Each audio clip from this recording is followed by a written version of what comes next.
What's up, everybody? Welcome back to the ASL. It's time for the round of 8, the very first match. Queen versus Best. We're here and ready to bring it to you. How you doing today, Xun? I'm doing pretty good today, man. Are you excited as I am? Because I couldn't even wait to begin casting this with you. Oh, I'm really excited to see what Best can do today. He's been showing some great understanding of this matchup. Best, we traditionally know him as just an absolute beast in the PvT matchup, but he's really been coming into his own lately. He's been kind of near the top, not quite round of 8 material, occasionally dipping his toe in, but I think he's got a really good chance of going into the round of 4 this season. What do you think, Xun? I think so. And if he does win today, whoever he does face against is either Jaedong or Light. I think he can take either one of those guys. So that means technically he does have a path to the finals here. And you might not be thinking Best usually has much of a chance against someone like Queen. That's actually not so true. Like back in the day, like a few years ago, Queen was very dominant. He definitely was more on top of Best. But in recent years, especially in KCM, if you guys have been joining us there, Best actually has been getting the better of Queen in KCM overall. Like he's got a pretty impressive record, beating Queen out quite a few times. So this isn't going to be like a one-sided matchup no matter what happens here today. Well, I hope you're right.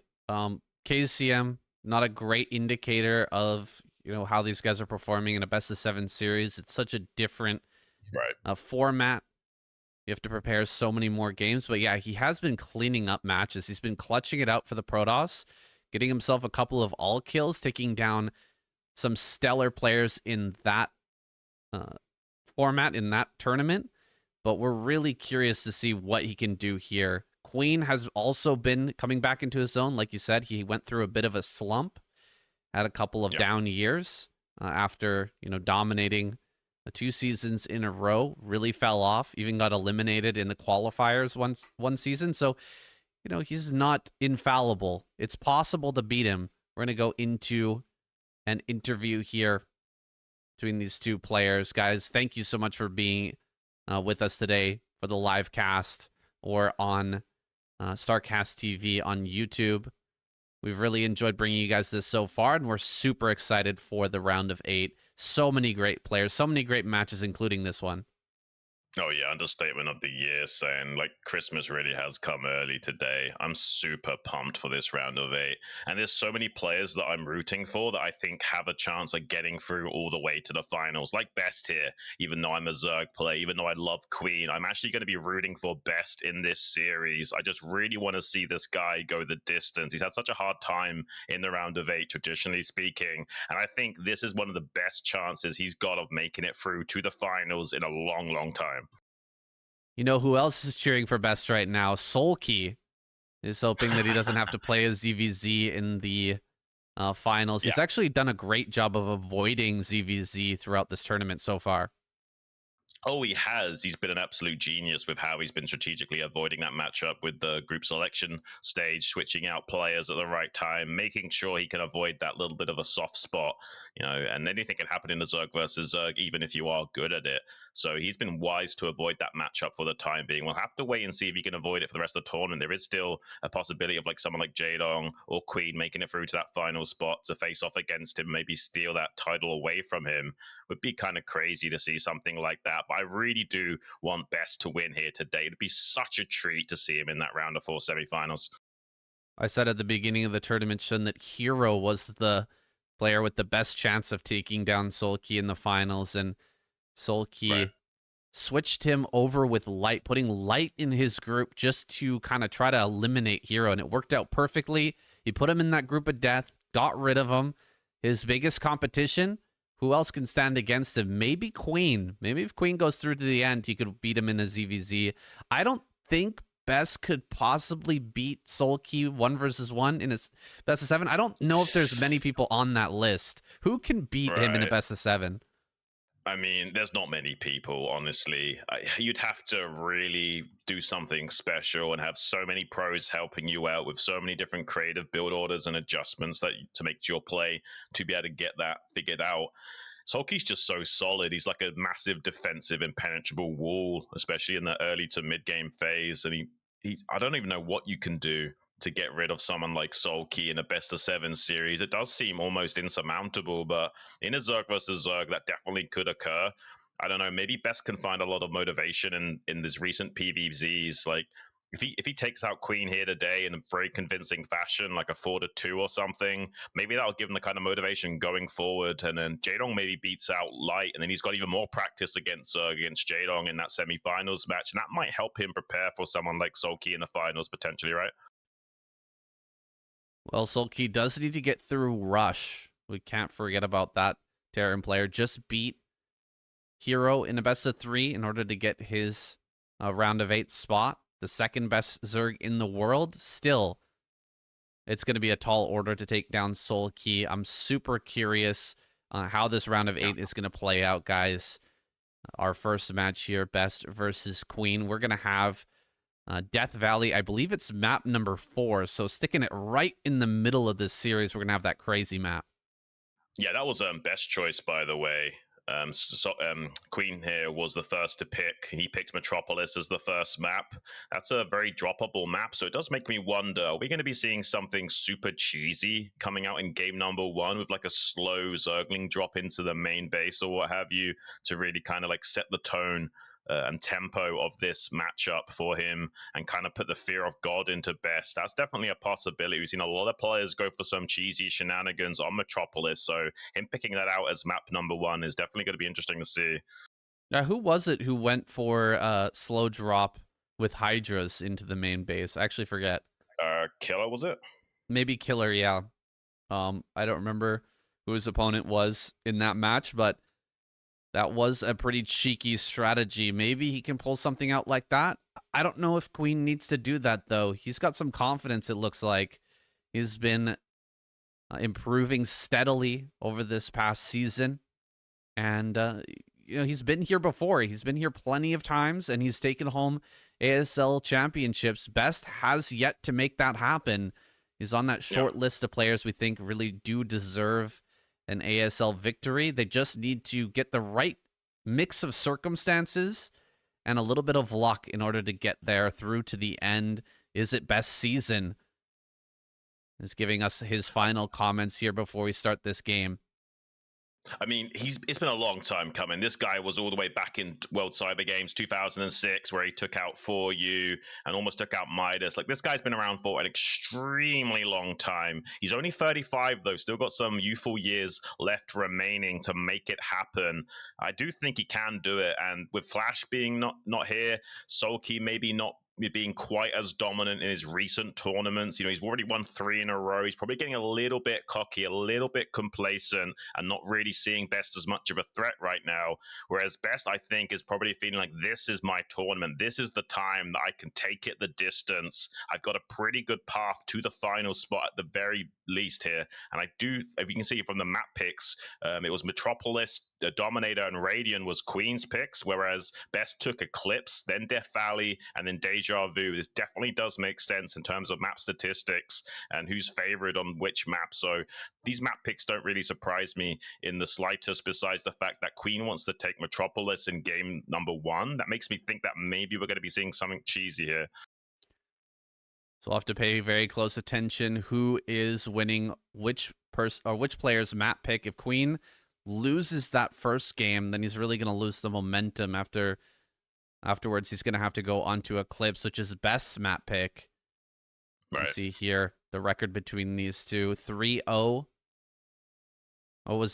Actually, I shouldn't talk about this. I don't read Korean. That's that's going to be a mistake. We got some records here on screen.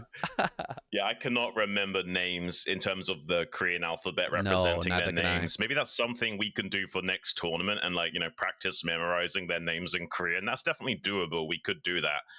We'll maybe have to do that for next tournament or something, guys. But yeah, Queen, though, pretty impressive record across the board. But I mean, a long time ago, he took out these kinds of players, though. It's been, like season 10 was when he was super dominant and taking back-to-back titles. Season 9 and 10, I think it was. Not really in recent times. That's changed a lot, and he was dominating a lot online at that time as well, around about like 3 or 4 years ago. But recently, Best has been taking the mantle of domination between these two guys. in terms of the online results in like KCM and some other Ultimate Battles. I think he took out Queen in a big Ultimate Battle series as well in recent years. So I actually do favor Best in terms of recent statistics. But again, that was online. So anything can happen in an offline event like this. There's a lot more stress, a lot more factors at play with the crowd and having a camera stuck in your face while you're trying to game. It can be a little bit difficult to find that flow state and maintain your concentration. And if you do lose a little bit of focus, a little bit of steam, suddenly it takes you a good few minutes to get back into the driver's seat of your own game plan. I'm feeling Queen a little bit more than Best, I have to admit.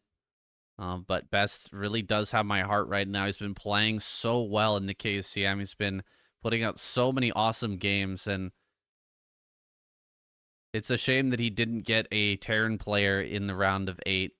He'll probably go up against Light. It's possible he could go up against Light. I don't know that matchup too, Xun. There's so many toss-ups here. Light versus Jaedong. What do you think about that match? It's going to be tough to call. Jaedong's been playing out of his mind, but it is a best of 7. And I think that with Light's decision-making ability, I think he's going to have a way better game plan than Jaedong in that best of 7. It's just going to come down to execution. He doesn't necessarily have the most quickest of mechanics as of late, but also Jaedong, oh, look at this. Historically speaking, way back when, though, again, most of these games were in Season 9, Season 10. 2 of those were in Season 13 in the round of 16. So, yeah, this is a long time ago. So, historically speaking, it has been very Queen dominant, but the online statistics in recent years tell a completely different story, with Best winning the vast majority of those games. But again, this is an offline event, totally different caliber. Probably Queen has the advantage here in terms of, feeling that he can take on Best in an offline tournament setting like this. Well, I hope we're going to get a really nice, tight series, but anything can happen. Here is Queen now on screen. Yeah, bringing out the music. You guys can't hear it right now, but we will be turning on the in-game music once we get in there. Just have to have this muted for now. But yeah, he is playing Queen. Don't Stop Me Now. Great song. Awesome song for this guy. Yeah, Queen is definitely Mr. Fahrenheit right now. Going to be playing out of his mind. This was his best matchup as well. This was his bread and butter, and how he got so dominant back in the day. Maybe he can make it happen again and take it all the way and get through to that semifinals round and wait for either Light or Jaedong in that round of 4. We'll have to wait and see. But yeah, I mean, best statistics looking pretty good as well.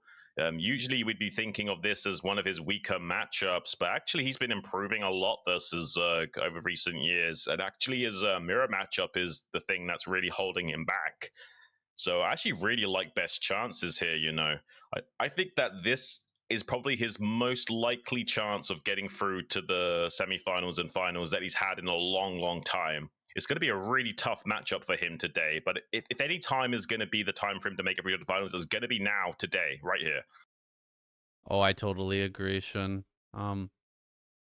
He's been cleared a path here. No more Protoss players until that finals, and that's only if somebody can beat Solkey. If Solkey gets knocked out before the finals, guys, the entire tournament opens up. Anybody else could win. We really don't know who it's going to be. We imagine it's going to be Solkey there in the finals, and he's going to breeze through, but there still are a lot of strong contenders there. Rain, Snow, and Rush. We'll see which ones get an opportunity to play against him and who's maybe capable of taking him out. But first, guys, we're jumping into this game. Our first match of ASL Season 19, Round of 8, Queen versus Best. Let's jump right in.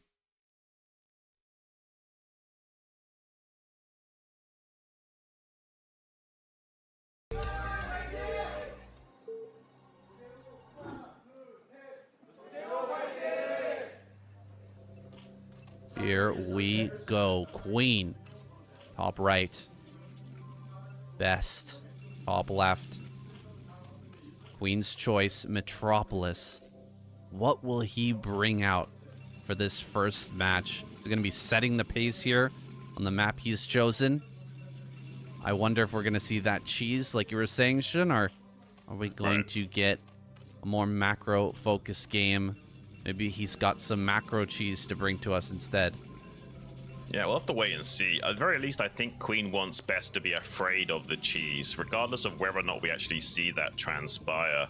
Doesn't necessarily matter. Best is going to be thinking in the back of his mind, there's a chance that he just does a slow drop into my main base, and if I don't have a cannon here, I might just be dead. So yeah, that might kind of make Best feel a little bit more timid, a little bit more passive in game number 1 to really kind of feel the pace of the game that he's going to be dealing with. He has no idea what Queen's got in store for him.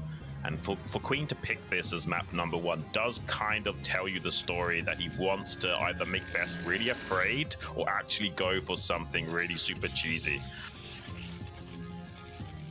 Starting out with a gateway. Best looking to put on a little bit of pressure. And an overpull on the side of Queen. So another player getting cheeky with some early macro cheese.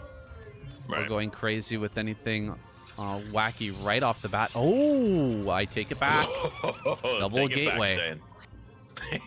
And a cross map scout from Best wants to know if it's close positions right off the get-go. That's a good choice from him. Now he'll know the good news that, okay, at least my zealots don't have to run too far to get the job done. So yeah, either top right or top left, bottom left, he knows now to send these zealots, and that's the best case scenario for him, knowing he doesn't have to run a few extra seconds to get these zealots into the action. Yeah, Best just adjusting himself, adjusting his jacket. It doesn't look too comfortable in the booth right now. He's not been in the round of 8 that many times, despite being such a capable player. It's definitely going to be slightly unfamiliar territory, and he needs to keep his cool about him. One tiny mistake could spell disaster. He's got this other gateway slightly further back so that the Overlord doesn't immediately see it, so it looks just like a normal gateway expand for a few extra seconds. Normal gateway expand is what he'll be expecting. Can he move a little bit closer and see the second gateway? Looks like he will. There's the reveal. Queen knows we'll be able to save more larvae for lings and produce less drones here. Make sure that he has enough. Will he build a sunken colony to try and follow this up? He should have that creep ready here soon. 300 minerals in the bank. Does not throw down a third hatchery just yet.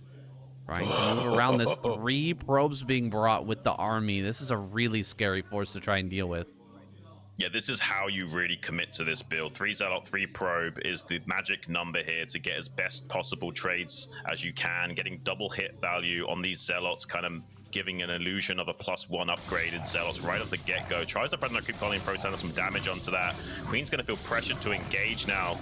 He can drone drill this and wait for another Sunken to get up, but any damage is good damage for Best right now because more and more Zealots will be on the way as long as he can avoid one of these Zealots getting caught. That's a beautiful catch from Queen to isolate this one Zealot. Best is desperately trying to get that to safety. That Zealot is almost low HP and ready to die though.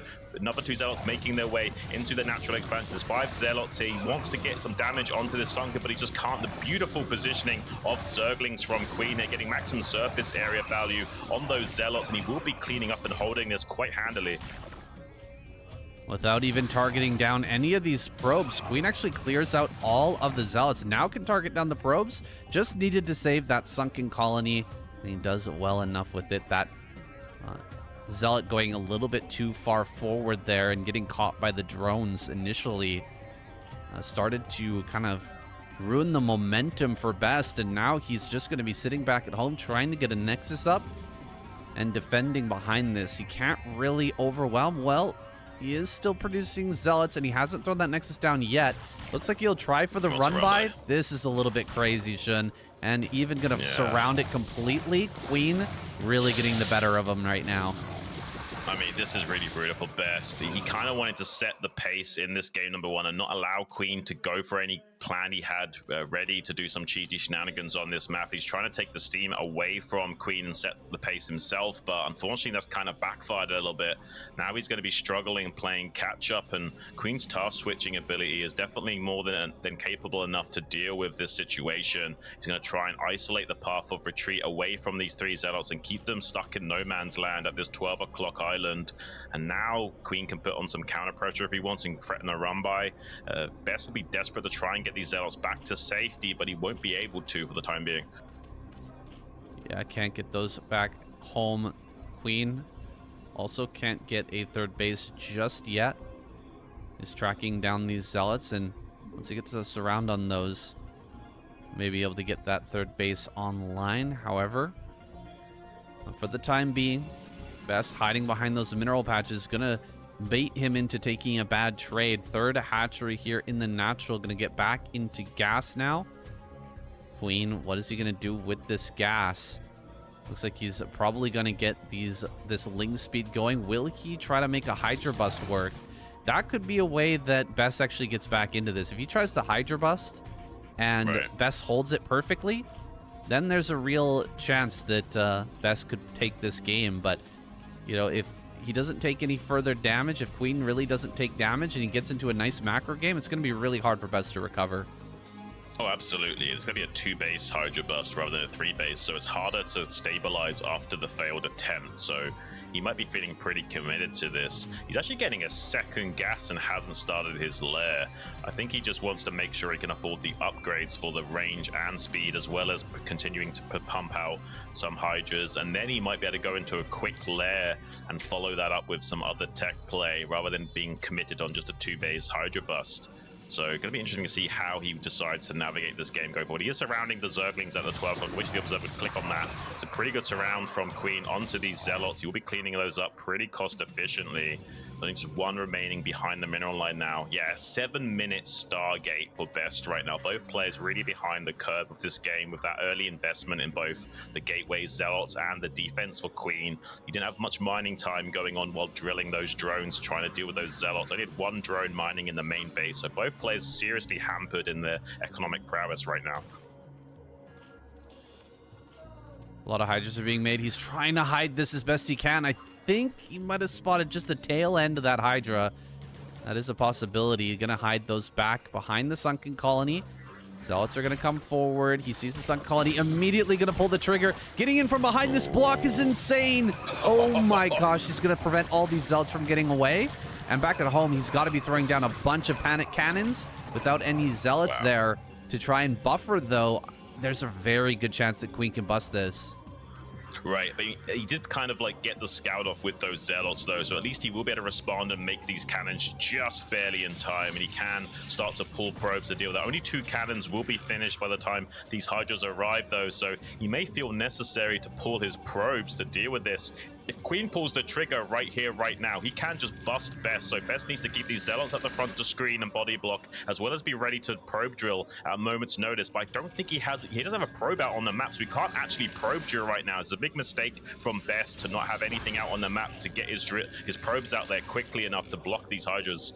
It's going to be really hard to get those to the front. Yeah, that's a lot of Zealots with 2 gateways. He's been able to pump out quite a few. How far along is he with his follow-up tech, though? Does he have a Citadel? How long until these have some sort of speed? Here comes Queen running right up to the front. Going to go after one of these cannons. That's 5 cannons, man. It's doing a lot of damage. The Zealots are starting to fall, but 4 cannons still remain, and quite a few Hydras died. Can Queen actually bust through this? There's not a lot of space to actually throw down cannons in the back line here. That gateway's taking up so much of that area. Just about having speed here on these Zealots. That's going to help out a lot in body blocking those Hydras as they run forward, but is it going to come in on time? Well, Queen knows that there's not enough space to place down cannons, and that's why Best is also putting down a pylon on the high ground to put down cannons up there instead to kind of compensate. But there's a timing now with how wonky this cannon was. Yeah, you see the probes come off the line as well. Best knows just how dangerous this position is, and that is quite a committed amount of Hydras ready to come in. So even 7 or 8 cannons is not technically enough to hold this. There is still a chance that Queen can bust through. With the cannon on the high ground, it's going to make it a little bit more difficult, though, for him to make that a reality. So maybe Best can hang on here. A lot of gateways are coming up behind this. If he could just hold on a little bit longer, Zealots come forward, blocking a lot of these Hydras away. 2 cannons go down. He's going to dive forward a little bit further. Probes coming off the line again, trying to body block. Another cannon is getting targeted, but it's taking a long time to go down. Really nice hold so far for Best. I think he might just have it. At least the hold for now, and Queen will have to switch into more of a macro play, get some use out of that third base. And he's only just now finished that third base, Saiyan, so this is not going to be the cleanest of transitions for him. He's going to make another attempt at diving on top of these cannons. These two will definitely go down in short order. He needs to get some probe kills, though, most importantly. If he doesn't siphon off too many of these probes, Best is going to have a decent enough macro engine going into this mid-game to not feel too threatened. So far, so good for Queen. He has managed to kill a lot of these buildings. He'll be taking out this pylon as well. Did kill like 3 or 4 probes at least there. So that is something for Queen to kind of compensate for the investment in these Hydras. But he's still playing catch-up. Lera's on the way. He's transferring over some drones to this third base. He's only got like 5 drones or so at this third base, so he's not at full saturation yet. This game is definitely playable for Best. He's finished up that +1 in the main base, and Legs is done. Can he come across this map and start to pressure Queen? The Corsair getting through here sees that the macro is starting to kick in. A lot of drones are being made behind this, and since there's drones popping out here, not a lot of Hydras are being made. Conversely, the failed bust attempt has put a real dent into Queen's economy, and his army supply is not that high either. This is a lot of Zealots coming out. He's going to throw down a panic sunken colony. Queen needs to hold this attack, and Best can really pull him in multiple directions if he wants to, sending reinforcements in towards the main as these first wave of Zealots starts to hit this natural. Or third, excuse me. Yeah, I don't think that Sunken's going to be in time. It's going to be finishing up right as the Zealots get on top of it. There's definitely a window. He has to drone drill here to have any chance at holding this. It's a pretty good drone drill so far. He's going to be getting on top of these drones and targeting them down. More and more Zealots streaming in as well. He just wants to get as much damage to the drones as possible. He doesn't want to kill the Sunken necessarily. He wants to force the drones to come to him and then target those down. He's doing a great job of that. Queen can't get in there with any additional Hydras either. He's going to bust open his position. I think Best is in a good position right now. He's getting on top of the Hydras at the rally point as well of Queen. There's just one Sunken there to defend. Best could pull the trigger on getting on top of these Hydras and pressing this issue. He is exactly doing that. He's got more and more of those Zealots streaming in from the third base as well. He can bait those drones off the line and start trading those off if he wants to. Beautiful target firing from Best to kill those drones. Now getting on top of the Hydra at the top, will be able to start to flank these Hydras from both the north and the south now at this rally point. This is kind of crazy for Best, killing so many drones. That Sunken is about to fall, Saiyan. Oh my gosh, it's completely over. The Hydras are getting overwhelmed. He's trying his best to just live. All he's trying to do is live right now, but Best has such a follow-up. It's nearly hopeless. Queen has 33 supply. Here comes another wave of Zealots. He's done it. He's won in game number 1. Queen's map pick goes to Best. He's doing it. It's begun. I never doubted my boy for a second. I really do want Best to win this match today, and it's something about this match is telling me that this is Best time to shine. And that game number, he's shaking. He can't believe it, and he should be shaking right now because that was insane. A nice little comeback from him after that botched 2-gate in the early game. Queen going to be feeling a little bit shaky about that, thinking, hang on a minute, I had him figured out. I dealt with the attack perfectly almost, and my Hydra bust kind of fell flat on its face despite him not having enough good surface area to put down his cannons. He's probably thinking, what more good chances do I need to take out this guy? I was feeling a little scared for Best there when he was losing all those Zealots in the natural, especially when Queen wrapped around with those Lings, got the perfect flank to kill all those Zealots. I thought he might just be cooked, but he actually puts it together. Best getting an early lead in this series. It's certainly not over. Still a best of 7 here, guys. All these matches from here on out through the round of 8, round of 4, and the final is going to be best of 7s. There's still plenty to come, guys. But he started out on the right foot. Best holding on just barely. That cannon on the high ground, guys. Clutch cannon on the high ground there. Yeah, definitely helped him out. And he did a good job of making up for the bad positioning by having enough cannons in the back line as well. As Queen went deeper and deeper into that cannon line, he just barely had enough to work with. Really well done from Best, showing that he can make the adjustments when needed to. Really impressive stuff, honestly. This was Queen's map pick. That was Queen's map pick. So Queen had something prepared in that game to take out Best and wasn't able to execute it because of Best's early 2-gate play. Now Best has all the tempo under the sun to work with. Eclipse is a slightly Protoss-favored map as well. Zerg's only having about a 47% win rate on that. And a 2-player map does give you that early scout with the probe and allow you to control the game state a lot more. Someone like Mini would make good use of that. I hope Best can here today too. All right, guys, quick break. 1 minute. We'll be right back. Game number 2 on Eclipse.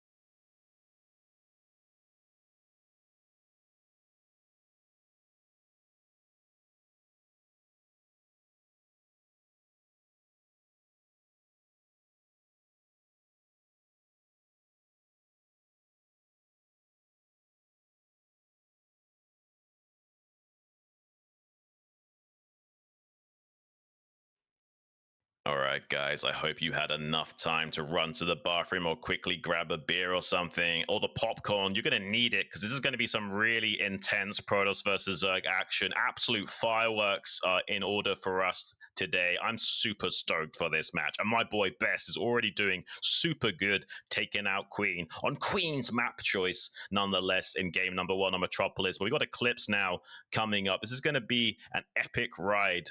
I mean, I'm so stoked for Best right now. Like, this is the best possible, pun intended, opportunity for him to get through to that semifinals match. And I'm pretty sure he's going to be feeling pretty okay, regardless of whether or not it's Light or Jaedong as his opponent. So he might be a shoo-in for that final spot if he can make it here today. I really do hope he can. I'm not afraid to express my bias. I might be a Zerg player. I might be a Queen fan, but I've got a real soft spot for Best. And I have had for a long time. He's one of the best fundamental Protoss players on the planet right now. You might not necessarily have the most fancy play or the best execution always, but this guy understands the fundamentals of the game in quite a spectacular fashion. He's one of the best players, again, pun intended, for you guys to learn from if you study him.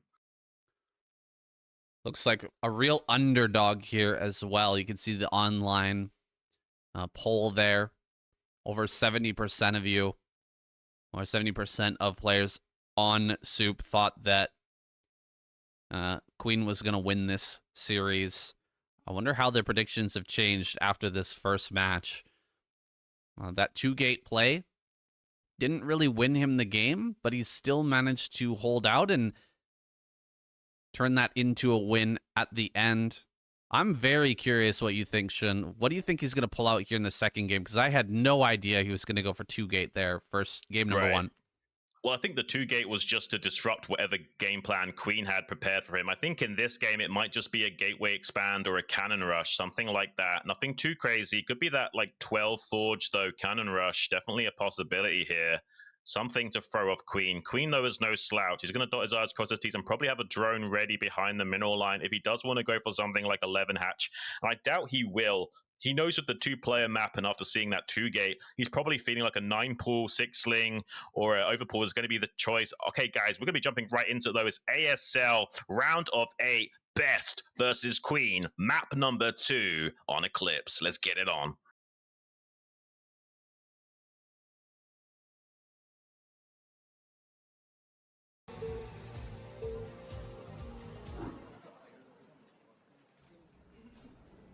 Silence in the studio going into game number 2. Queen over here in the bottom left. Best top right. Will he be going for a cannon rush here? It's pretty strong on Eclipse. Got that 2-player situation. Queen had better at least prepare for that as a possibility. Even if Best not going to go for it, hope that Queen will send that drone out early to make sure it doesn't happen. Yeah, it just takes a long time for this Overlord to get to the natural expansion of Best, so it's really difficult to see exactly what's happening unless you drone scout. And if you can help it, you don't really want to have to drone scout. It just puts a little bit of a dent into your economy. I'm not too sure if Best is going to go for that cannon rush. He could also just fake it and kind of force a reaction from Queen to pull some extra drones when he doesn't need to. That's definitely a possibility. And he's setting out a pylon scout, which does make you think that it is going to be some kind of fast forge play, as well as circumnavigating this Overlord scout. But Queen is just parking his Overlord there, making sure he sees the timing of this probe so he knows. Interestingly enough, we'll not be able to get into the natural and spot exactly what's happening for a while, but we'll be seeing the exact timing of this probe coming from the north, and now we'll be able to throw down that pool before trying to take an expansion. Throws down a gateway in that natural. Generally, you're not going to scout after pylon if you're going to go gateway, so Best might be kind of throwing Queen for a loop here.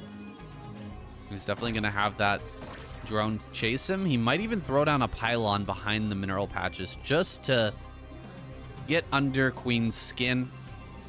He's forcing the first drone away over towards the third, but since he's going to chase this so far, Queen will just turn around and head back over to the natural, take that natural base, no problem.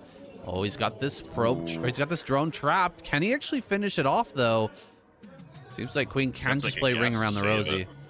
Yeah, you can hide behind the minerals and then run around again. It's a nice dual play there from Queen. You'd either have to make a gas to get the HP back, or just hide behind the minerals and force Best to pick one of the trajectories and then run back the other way for Queen to get that back to safety. Zealot, though, already on the way. I don't think this is going to amount to too much here, but he is hiding the Zealot out on the map right now rather than committing to an attack. So he's going to be obfuscating exactly what's happening, and this Overlord scout won't necessarily know where the Zealot is at. He's also not seeing these Lings coming out just yet. One Zealot kind of far out on the map here. If he sees this, he should pull the Zealots back. No, he's going to go around. Oh boy, this is kind of a dangerous play here, what we're seeing. Best gonna go around the top lane with 2 Zealots, while potential 6 Lings could come running into his natural. I mean, Queen doesn't know what's behind this. This could be 2-gate again for all he knows. So he hasn't had a chance to see exactly what Best is doing back at home. So he's worried a little bit about this potentially being a 2-gate and a lot more Zealots being on the way, as well as having the production to deal with the Zergling run by. So he feels like the best course of action is just to come back with the Zerglings and just defend. He was going to throw down the creep colony there for a second and then realize, okay, this isn't a 2-gate. It's just a normal play. But he was thinking about another potential 2-gate coming out from Best for a second. Yeah, that sunken colony, a dead giveaway. Queen was certainly having that in mind. Cancels as soon as he gets this Overlord into the natural. He did delay that Overlord to get more scouting information early on, but now has it here parked over top of the production, getting past.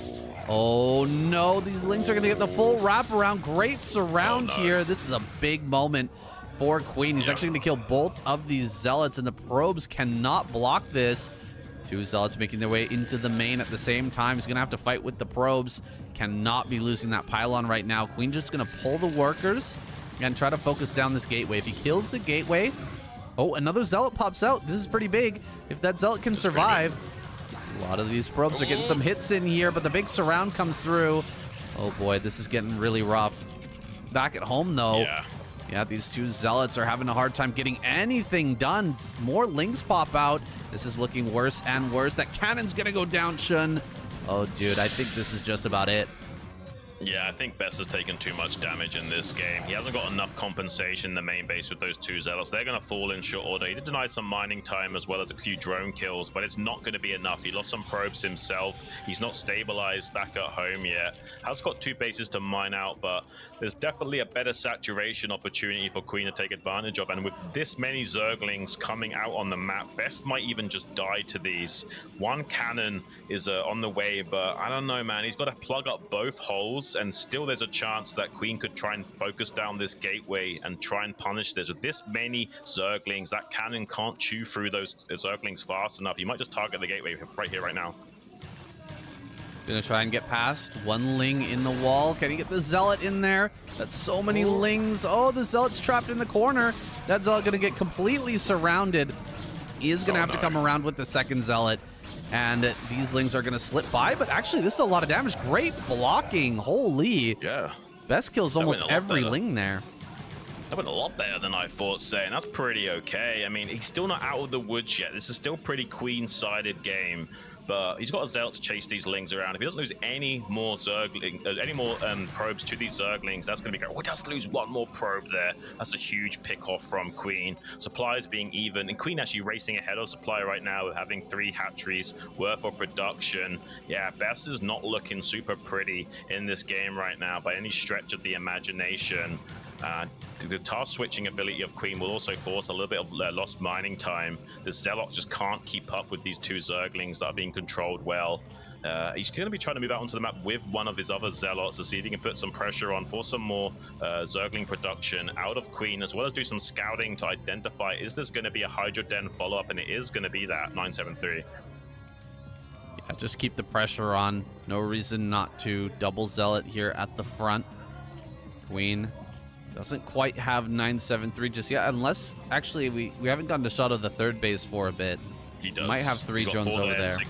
He's got 4 there and 6 in the natural, I think. So his economy is on track, whereas Best is very much hurting. Quite a few more Lings are going to pop out.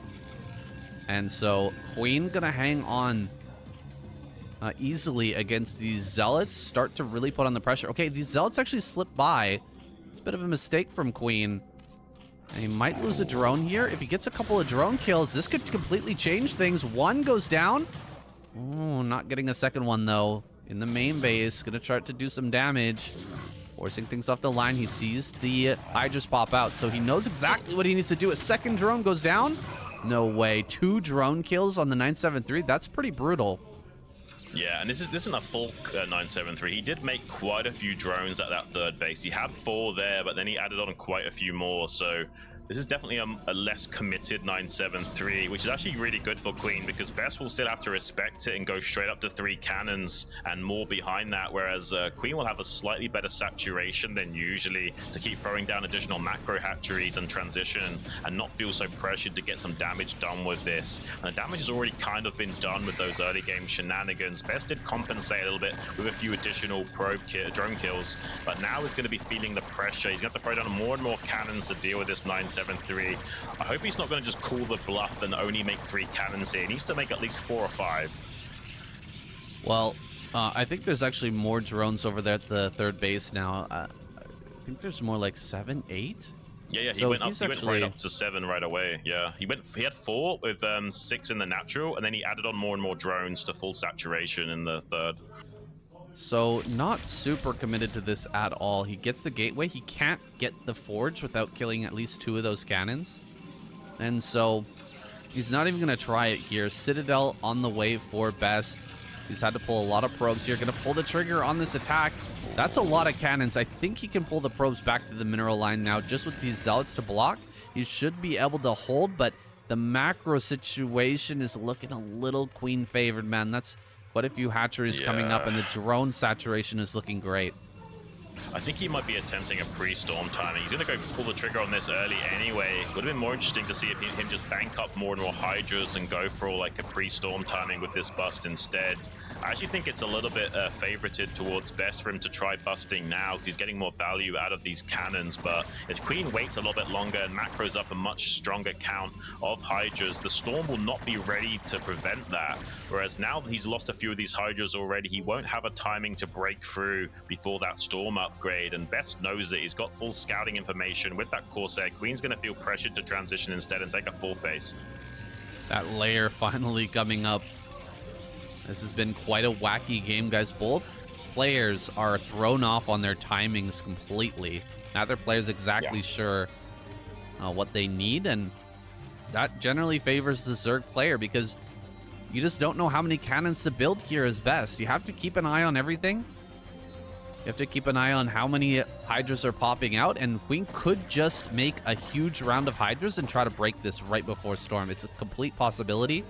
So Best really has to account for that. He can't over make cannons though either, because he's taking so much economic damage. He's got to cut some corners if he wants to have a fighting chance in this mid game.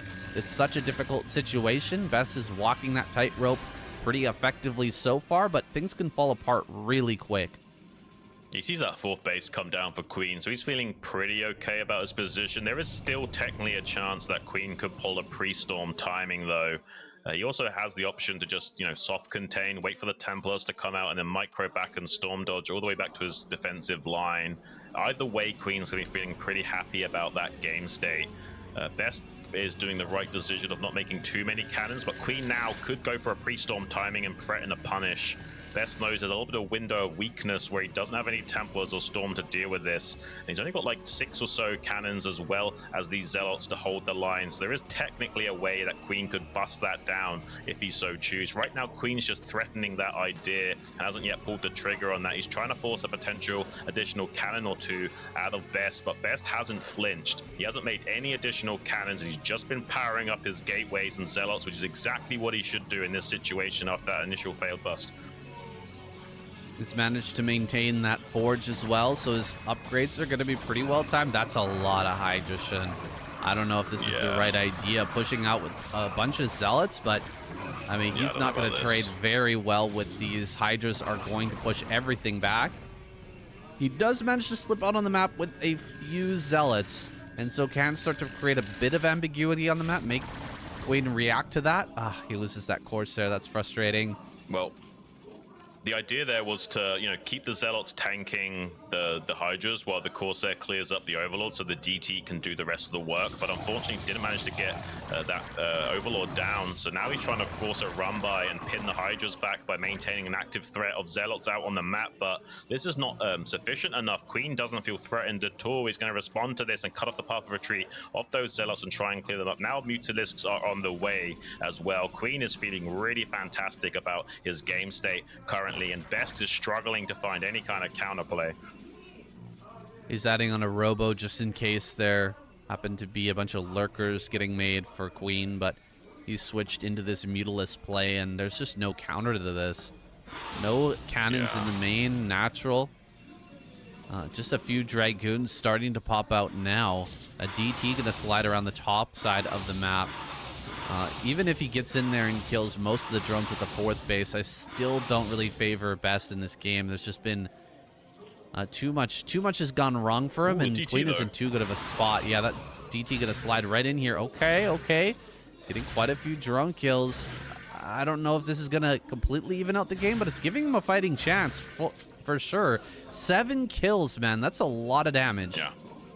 Yeah, it's not enough damage. It's not like Queen needs any flex tape or anything. He's actually quite ahead in supply currently, but it is the kind of thing that Best needs to keep himself in a slightly playable game state. It's going to be exceedingly hard for him to secure a third base without being punished for it, though. Muta's making their way into the natural expansion in a few moments to start dealing out some probe damage. There are High Templars in position to storm that, but he actually kind of wants to bait out a few storms here and try and take away some of the splash damage potential of Best, so he can't come out onto the map. So no matter what Best does right now, kind of does play into the hand of Queen. And he wasn't even checking with all of his mutas, just wanted to be careful in case of some kind of Maelstrom combo potential from Best, but Best doesn't even have the resources to get a Maelstrom and Dark Archon out right now. That's quite a few Dragoons, but still lagging behind in the overall supply. Queen is ready to dive on those Templar and remove that threat so that he can really go to town with the Hydras. Here comes the DT once again. 8 kills now, 9 and possibly a 10th, but won't really get more than that. It's been taken out. The Kate Boy is no longer that comeback mechanic for the Protoss.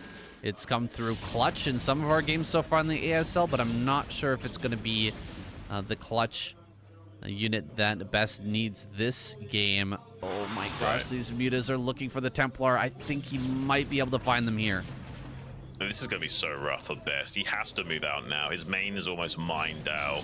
He has to do something. And now we got the Templar snipes coming in from Queen. Does do a pretty good job avoiding the stormers as well with those mutas. Any damage to the splash is great for Queen. He has more and more mutas waiting in reserve as well. He's trying to bait out some preemptive storms to deal with those mutalisk snipes. Then he's got more hydras, more mutas back. We're waiting in the wings to come back in for round 2 to snipe off the remaining Templar as well. I hope Best is paying attention. Those Templars are exposed, saying he's going to get all of these Templar snipes and not enough splash damage onto those mutas to make up for it either. Even storming some of his own units. Best might be feeling like a full retreat is in order, but that means there's even more time for Queen to grow. Best is taking his expansion quite belatedly. I don't know if this is going to be good enough. Even the mutas might be getting a slowdown on that right now. Yeah, Muta's getting in here, gonna try to target down the Nexus. Dragoons are having such a hard time getting up the ramp. Zealot's kind of blocking them there. Looks like he will eventually get up there to shore up that defense, but Queen is moving across the map into an aggressive position. It'll be extremely hard for Best to hold this off with no storms. He's gonna have a heck of a time diving in with the Zealots now. There's not that many lurkers in the mix, but he's picking off the observers. I think all the observers are gone. They cannot pick off the remainder of these lurkers, and GG is called. Game number 2 goes over to Queen. That was a rough early game, though. A lot of back and forth. You can see Queen not too happy about that. He's still thinking about what went wrong in this game. Yeah, I mean, it didn't look super good for Best. I was hoping for more from him, but the game did kind of slip through his fingers. There was a few moments where it looked like he had a good fighting chance in that very early game, but didn't really have much to say about it once Queen fully contained him and was able to saturate 4 bases, kind of undeterred for a long time. Best needs to kind of rethink his game plan here and stay calm. He looks a little bit rattled after that game. Needs to make sure these nerves don't get the better of him. It's like poker. It's more of a psychological game than anything, especially in these best of 7 tournament settings. You need to keep your wits about you going forward, Sam. Absolutely, and it didn't really seem like Best had his wits about him sending out those first 2 Zealots across the map when he knew that about 6 Lings were on their way to his base. That seemed a little crazy to me. It really seemed like he wanted to roll the dice there. Queen handled it pretty much perfect. You're just letting the Zealots go all the way into the main and then running the drones and then running them back, just buying time for more Lings to come out to deal with that. I think Best just prayed. Did you see that? He just put his hands together and looked up like, please, God, let me beat this guy. I don't know if that was a prayer or a neck stretch, but either way, it's a prayer. He needs some help. We're jumping into this next game, guys. Queen versus Best. Game number 3. Let's get it.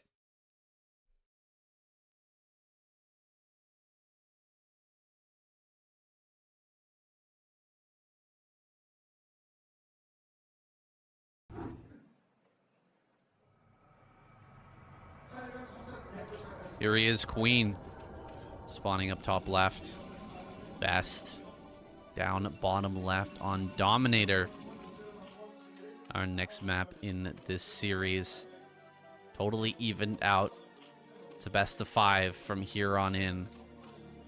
And yeah, we're getting a nice close series. That's what I want to see, guys. Regardless of who wins, a nice close series with some really hotly contested games. It's been that so far for sure.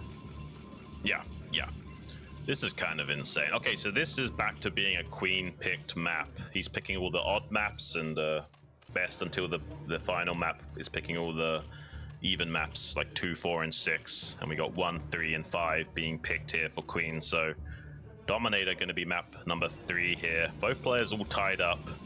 Definitely Best feeling a little bit salty maybe about game number 2 not going his way, but it's kind of interesting that players are winning the maps that they didn't pick, which seems that, you know, both players are trying to disrupt the plans of one another. We got a fast 9 pool coming out from Queen.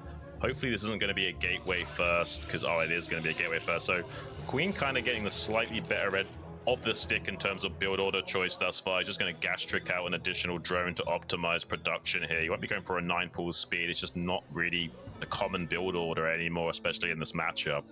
So yeah, nothing too crazy will happen, but there'll be a bit of a skill check here with these first 6 lings. Hopefully this Overlord can actually see the first Zealot and identify its exact pathing, and hopefully Best can figure out this is going to be 6 lings right away, which he should with this probe scout, although Queen will attempt to block it. Trying to get up here, Queen. Puts a little damage on that, but almost loses the drone. Gotta be careful with that thing. He is baiting Best away from the natural. Best actually needs to get in here and see what's coming. Yeah. So he can react properly. He sees no second Overlord, so he's thinking about it. He knows it's possible. Now he definitely knows, seeing the Overlord just popping out. For sure. And so he'll have to show us a little bit of a better defense this game than last one. I'm definitely not sending out any of these Zealots to try to deal damage here. He actually sends the first Zealot forward right as I say that. You really do want to have, for this defense, a Zealot next to the gateway and the Zealot on the ramp with a probe. That's just the generally accepted right way to deal with this. Right, yeah, you got like one Zealot, one probe on the ramp, and then the other 2 Zealots fighting against the Zerglings in the natural. Although this time he's not gone for a Nexus before Forge, so he can just hold the wall and plug up the holes. Make sure that that probe is tucked behind the Zealot slightly, so it's harder to get good target firing on that with 2-on-1 trade. He's waiting for the 3rd Zealot to pop out in just a few moments here before challenging these lings too much. He's gonna get a run by if he goes too much further forward with those Zealots, so he's kind of like jostling back and forth with this Zealot to kind of bait the lings into not putting too much damage onto this gateway. Now finally the 3rd Zealot has popped out, so you can kind of keep that at bay, and we'll be transitioning to a much more normal gain after this initial skill check pressure from Queen. Queen gonna get back into gas now as the 3rd hatchery is finished. Excuse me, not back into gas. He does get into gas now. This was not a 9 pull speed. And so we'll see if he ends up making it a layer or going for another Hydra Bust. It's been the name of the series so far, just Hydra Bust after Hydra Bust. Queen has been trying it over and over again. Right. We'll see if he wants to switch up his play now. Nexus it's on just the way. A strong build. Yeah, it is a strong build for sure. I mean, you can commit to it and, you know, kill the Protoss right away for an easy little win, or you can fake the Hydra Bust, try and force an overreaction from the Protoss into making additional cannons that they don't even need, and that really slows down the mid-game timings of the Protoss, and that's when the win percentage shoots right up for Protoss, is in that mid-game phase. So the Zerg needs to do everything in their power to not allow Protoss to get their build order timings too crisp going into that mid-game phase. Right around 7 to 9 minutes is where they're throwing down all their gateways and getting their production online. So any slowdown before that 7 or 8 minute mark is crucial for Zergs to control the state of the game. Probe gonna slip right into this main base. Oh, lings pop out and just barely stop that. So actually is going to be able to prevent the scout in that main for the time being. Sees the number of lings and might be suspecting now that there's a possibility of this Hydra Den coming online now for Queen. Won't be able to confirm just yet, but hopefully he will be preparing for that accordingly, throwing down a 2nd cannon and maybe even a 3rd safety cannon, which can be canceled if this Corsair scouts no Hydras on the way. Right. I mean, so far so good in this game. He did pass the skill check from Queen with the 9 pull, so I mean, technically this is best sided in the sense that he didn't have to deviate his build order, but he couldn't put any pressure on with his initial Zealot. So the main point is that he can't scout this 973. You see how Queen is fanning out all of his Zerglings to make sure there's no hidden Zealot or hidden probe that's going to get in there and spot that. There is a probe trying to be a little bit sneak on the left-hand side. It actually might bypass all of these Zerglings just barely. Queen not going to see that despite all of his efforts to do so. He isn't even going to be seeing this drone taking a fast 4th base here at this mineral only. So that's a big read from Best to get the scout off on that and spot this Hydra. That's the best possible case scenario for Best, getting that scouting information right now. Yeah, this is a really nicely timed probe. He could even possibly save the forge here. Am I wrong about this? Building the cannon right below the forge, it's going to make it pretty hard for him to hit that. Right, he could potentially save the Forge here. Queen's not going to be super invested in doing an early bust. He wants to do kind of like a semi-fake bust, put on some pressure, maybe take out this gateway early on, and then transition into a stronger, like, pre-storm timing push. That might actually transpire. He is going to try and save this Forge by placing his cannons in kind of a staggered fashion, like a kind of diagonal line here, to try and avoid too many hits onto that. But he can still pop 2 of these cannons and kill that Forge if he wants to. Queen needs to be careful. He's losing hydras for free. No way. Queen making a huge mistake here. Two go down for free, and I don't think he's going to get this Forge now. That is a huge loss. Must have been getting attacked by this Corsair or something. Something was taking his attention. Queen's actually thrown down a quick 4th base, by the way. He's going to go ahead and get a 4th hatchery out. 5th hatchery, 4th on location. 4th hatchery at a 4th base, and then a 5th hatch as well. Best knows about it. He's still building cannons, though. He's a little bit worried about a follow-up from Queen. Yeah, he knows this is a bit of the middle of the road from Queen, where he's taking an early 4th base, but he has enough hydras to potentially punish him. Though Best is doing a good job of making the right amount of cannons. Usually you're making like 8 or something to defend the hydra bust, but he knows this isn't a fully committed attack.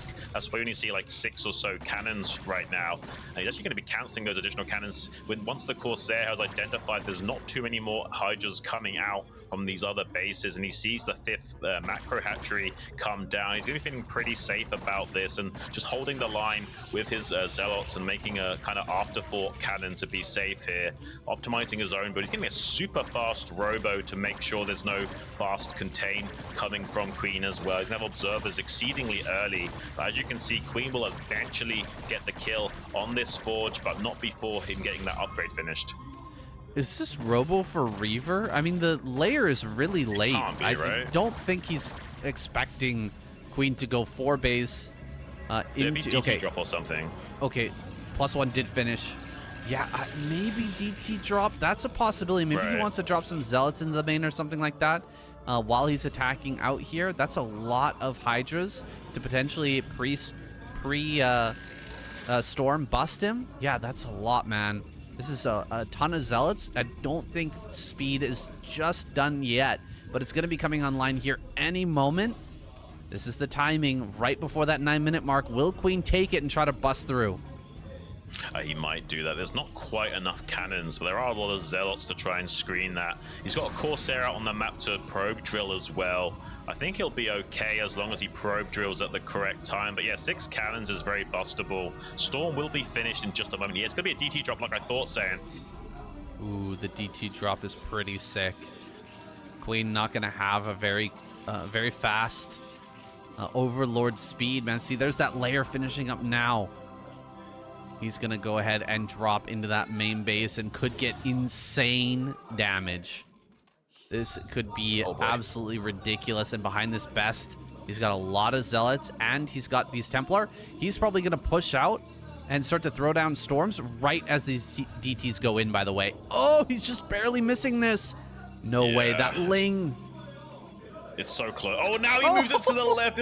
It's like he heard the crowd through his headphones and was like, what? Is there something moving out? Like, it's too late. Oh, that's crazy. He's now putting that Zergling on patrol micro to kind of identify that shuttle coming out. But now it's too late. The shuttle is in his main base. I don't think there's an Overlord there, saying this is crazy. He's got one Overlord slowly coming from the right-hand side. It doesn't even matter. He's going to lose so many of these drones before he knows he's trying to deal with the attack of Best that's coming out right now. It's taking a little bit of extra seconds to notice the DTs in the main base ravaging his drone line. Hasn't got quite as many drone kills as Best would have liked, but this is still a pretty good job from Best, killing some of these hydras and forcing Queen to deal with micro on 2 fronts and denying mining time in the main base. And Zealot's now going to be hitting the 4th base, the little mineral only over here.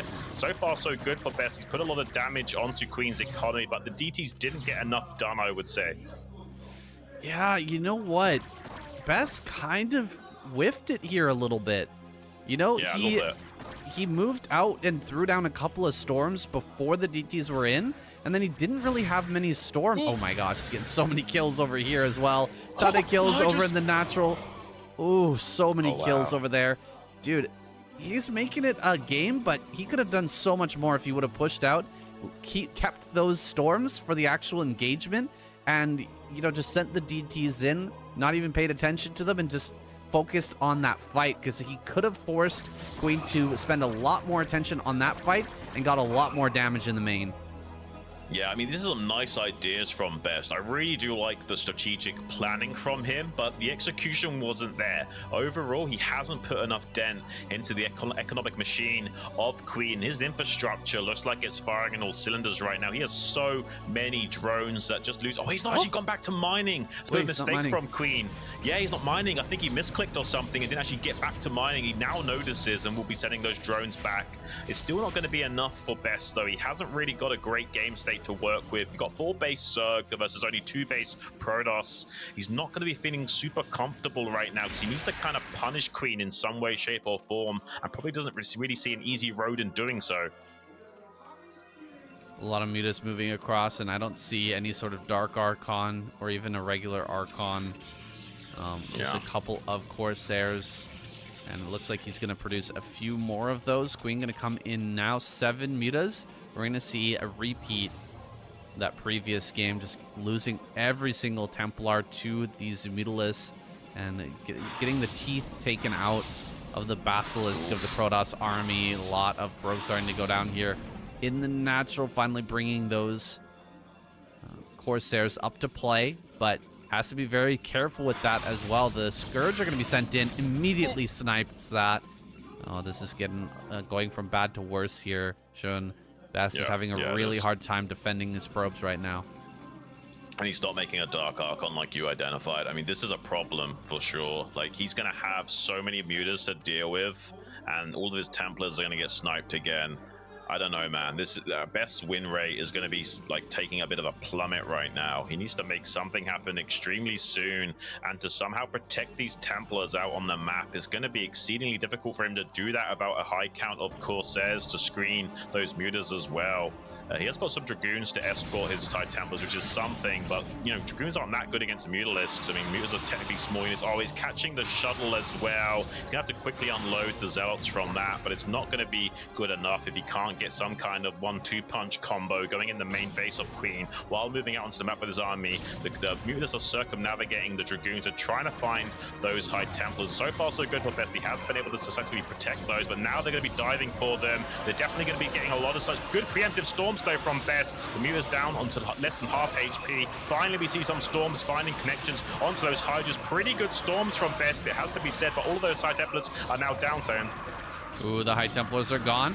The high ground has been taken, though. These Dragoons can fight pretty well. It's just the problem being pure Hydra versus pure Dragoon is not a good fight for the Protoss. He's going to stand back here. He knows that if he goes down onto that low ground, he's going to get completely wiped out. He needs to sit back, wait for some more Templar to come. The mutas have been reduced, not very many of them left over. He's actually going to loop around and try to catch those Templar coming in, though. Xun going to get rid of this 4th base, really importantly. Best kills that. Will he retreat all the way back home, though? You're going to have to retreat to protect his 9 o'clock going up, and the mutas are sharking around to see if there's anything at the rally point they can snipe. Luckily, he's not going to find any of those High Templars. Going to be expanding to a gas expansion as his 4th now after losing that mineral only is Queen. Now starting to send most of his army out onto the map to try and punish Best and force a fight at this 3rd base location or close to the rally point. Best is going to have to hold the high grounds to get good trades against this. Hasn't got enough splash damage in his army. Queen's going to try and spread his defenses thin by attacking the 3rd base and keeping some units pinned down up there, and then eventually setting up a flank potentially for the rally point of Best and try and spot when he tries to take this 4th base. Queen can easily handle Best on 3 bases, but he doesn't want to allow Best to get a 4th base up for free, and the Protoss is definitely thinking about double expanding because they need to do something in this position. It'll be very difficult to hold on to that 4th base. Queen will be getting close to max out here soon, already at 150. Having a huge supply of Hydras.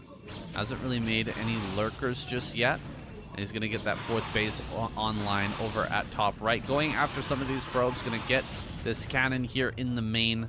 Whole group of 10 mutas still being What an annoying harassment force. These probes over here in the natural are really going to have a hard time. He's actually going to push straight across the map.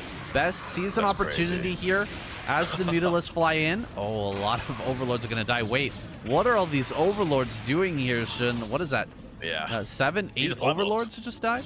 Right. I mean, these probes are exposed. He lost so many of his probes, but Queen can't handle multitasking, killing the probes with his mutas while getting his army into better positions right now. So the attack is the best form of defense for Best, as he stabilizes by pushing out onto the map and threatening an attack. He doesn't actually need to attack Queen, just has to make Queen scared of an attack to make him respond appropriately to that, and that's worked out thus far. He is going to be buying some precious time. He's rebuilding a canning at this third base. The mutas are going to be sharking around yet again from White Templars. Beautiful preemptive storm, but not quite good enough. Does kill 3 of those High Templars with that Muta pack yet again. Coming in for round 2, going to try and clear up these last 2 remaining Templars. Doesn't find the connection, a little bit of misclick onto that Dragoon, so he does have some splash damage remaining, but these Mutas are actually going to be able to snipe this other High Templar at the third base, so Queen has killed so many of the Templars of Best. There's hardly any splash remaining. We've got a massive wall of Hydras that are now going to be pushing out onto the map knowing that. Yeah, this is rough, Xun. Not enough Templar here at all. 1 Templar remains, and these Hydras are fighting down from high ground. Best is not taking a good fight here. He's really going to start to lose a lot of this army. Diving on top of that last Templar, running straight through the storm here. He's going to jump right on top of all this. Best is still holding for the time being, but as the Hydras surround this completely and the Zealots dry out, everything will be cleaned up. Few Templar come in here at the very end, kind of killing off the few remaining Hydras, but still going to be able to push forward. Best taps out. Dude. Jeez. Not committing into any Dark Templar, Dark Archons. No. I mean, Best in a lot of these games that we've been watching in KCM, he really has been favoring that unit. And for good reason. He only made 2 Corsairs here. No Archons at all. Not even a regular Archon did he make. And so really lacking on that air splash to get rid of those units.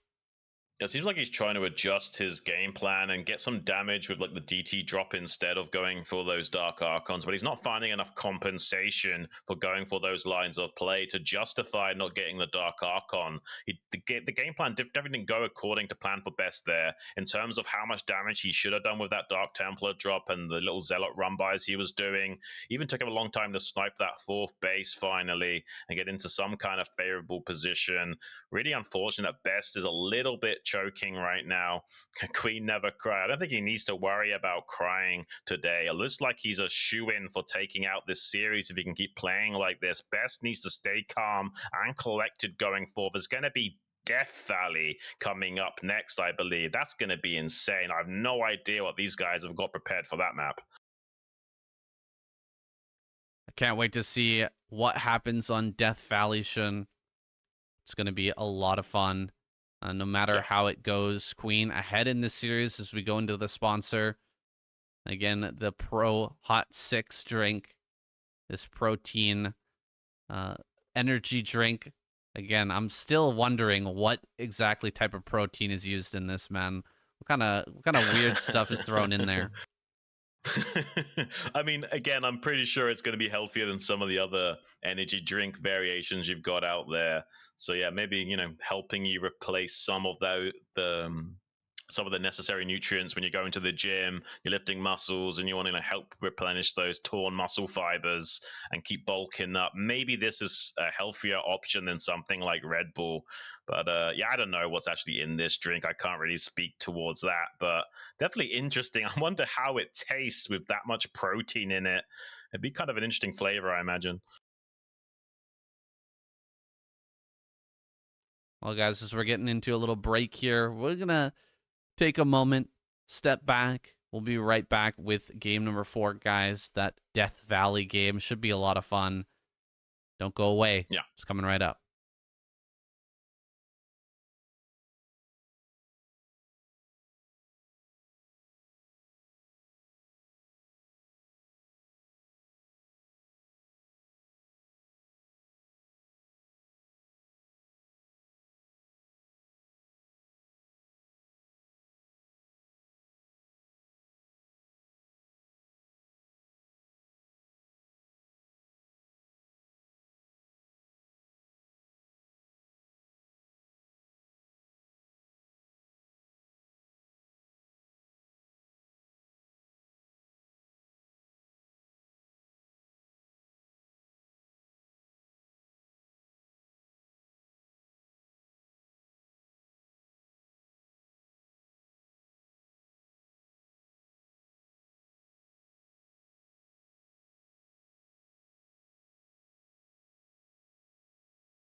And 2 in the main makes sense because you can actually fight.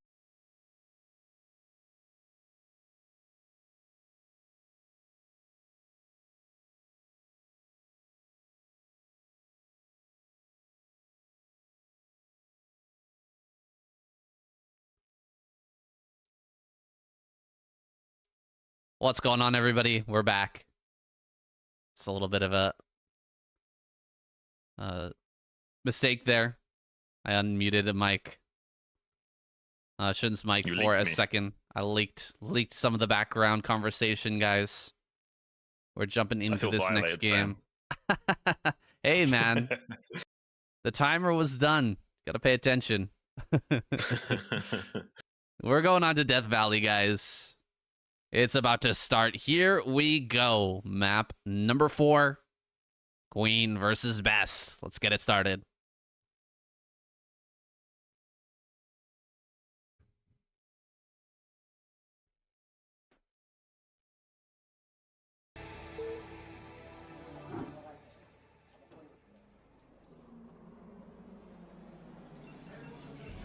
All right. Queen spawning in top left. Best down here bottom right. This should be an interesting match. No matter what happens, I'm always curious to see what these players' approach is to these wildest of maps. Death Valley, it's probably going to be here only for this season and then gone again. So this is kind of a unique moment in time that we get to watch every season of ASL.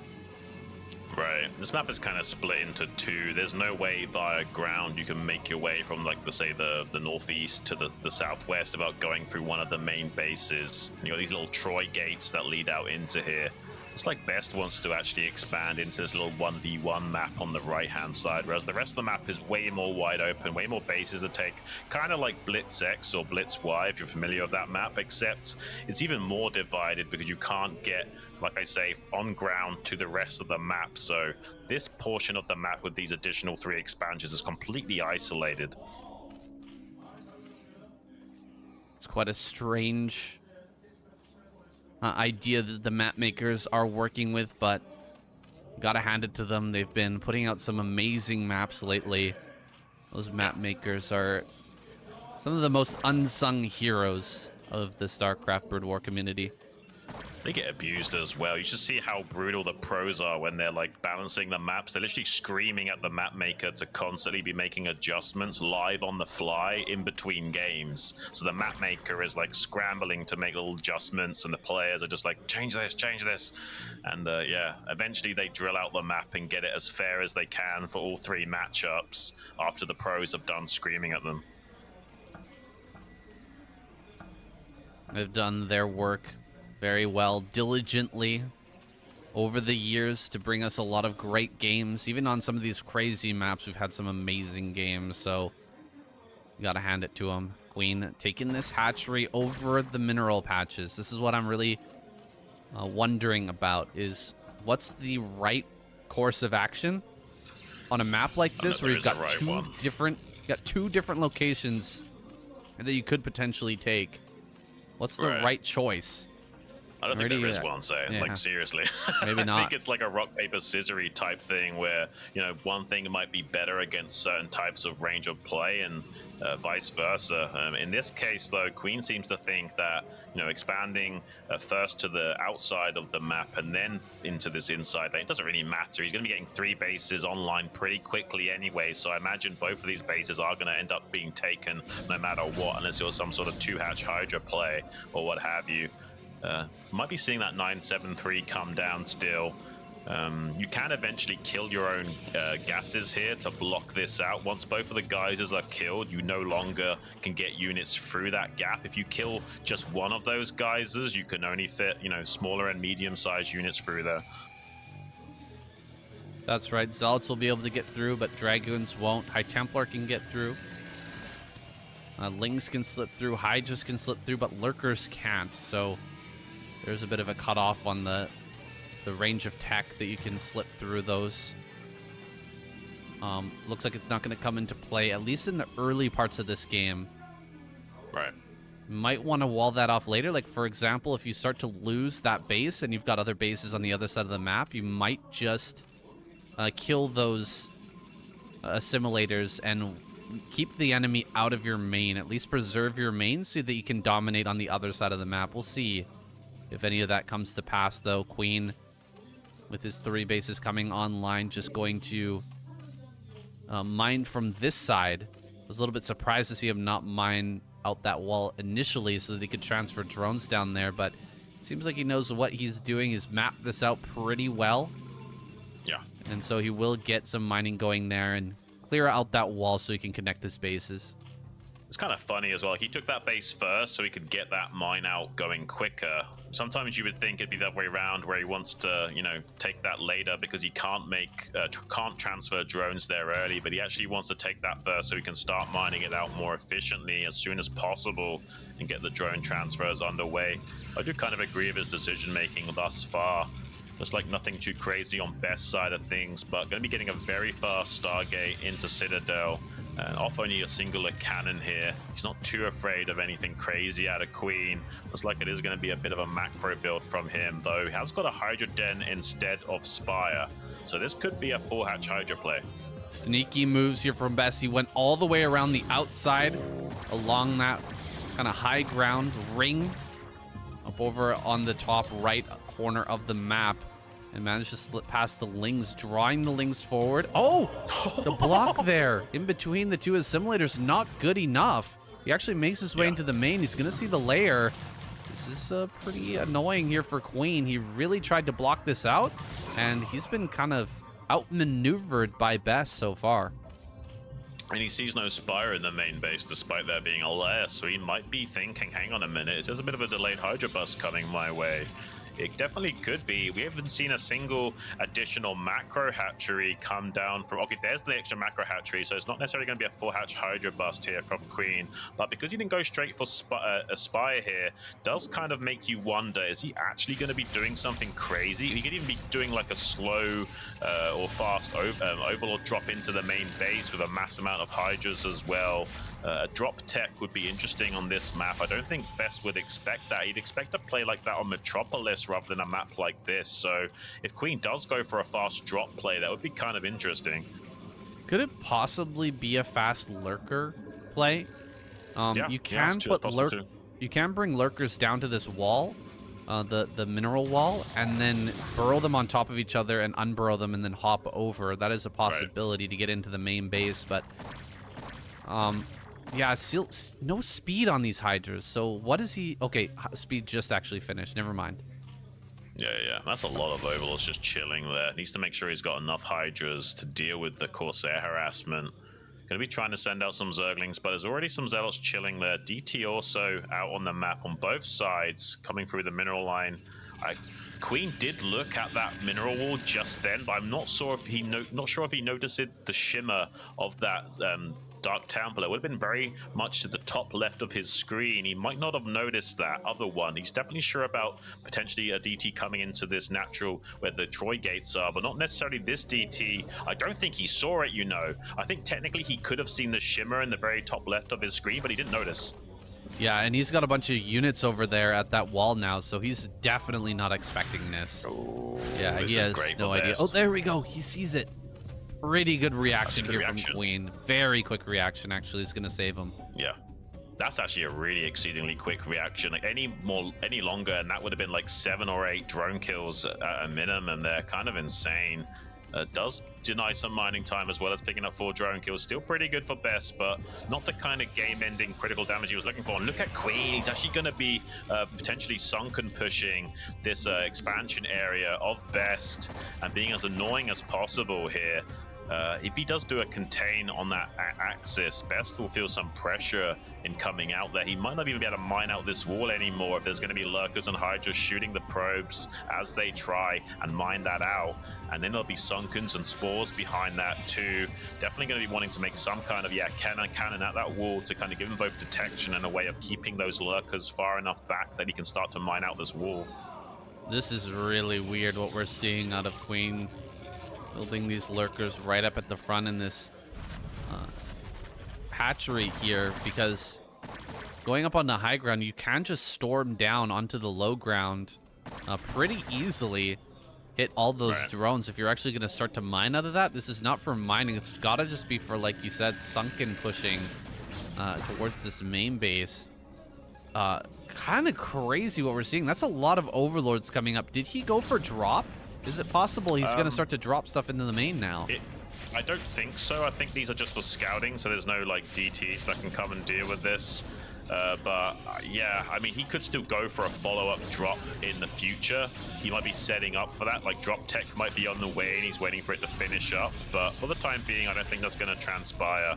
He is forcing a pretty big reaction at the best to try and secure that perimeter with a lot of cannons on the periphery and forcing him to take this weird precarious base up in the top right as his third. That might be part of Queen's game plan, is containing him on this axis while forcing an expansion on this dead zone in the top right. That's going to try and push into the natural expansion where the Troy gates are, though. There's only one lurker and one sunken here to defend against this. He might be able to break through. Some more lurkers, though, are going to hatch out and force him to tuck tail and run.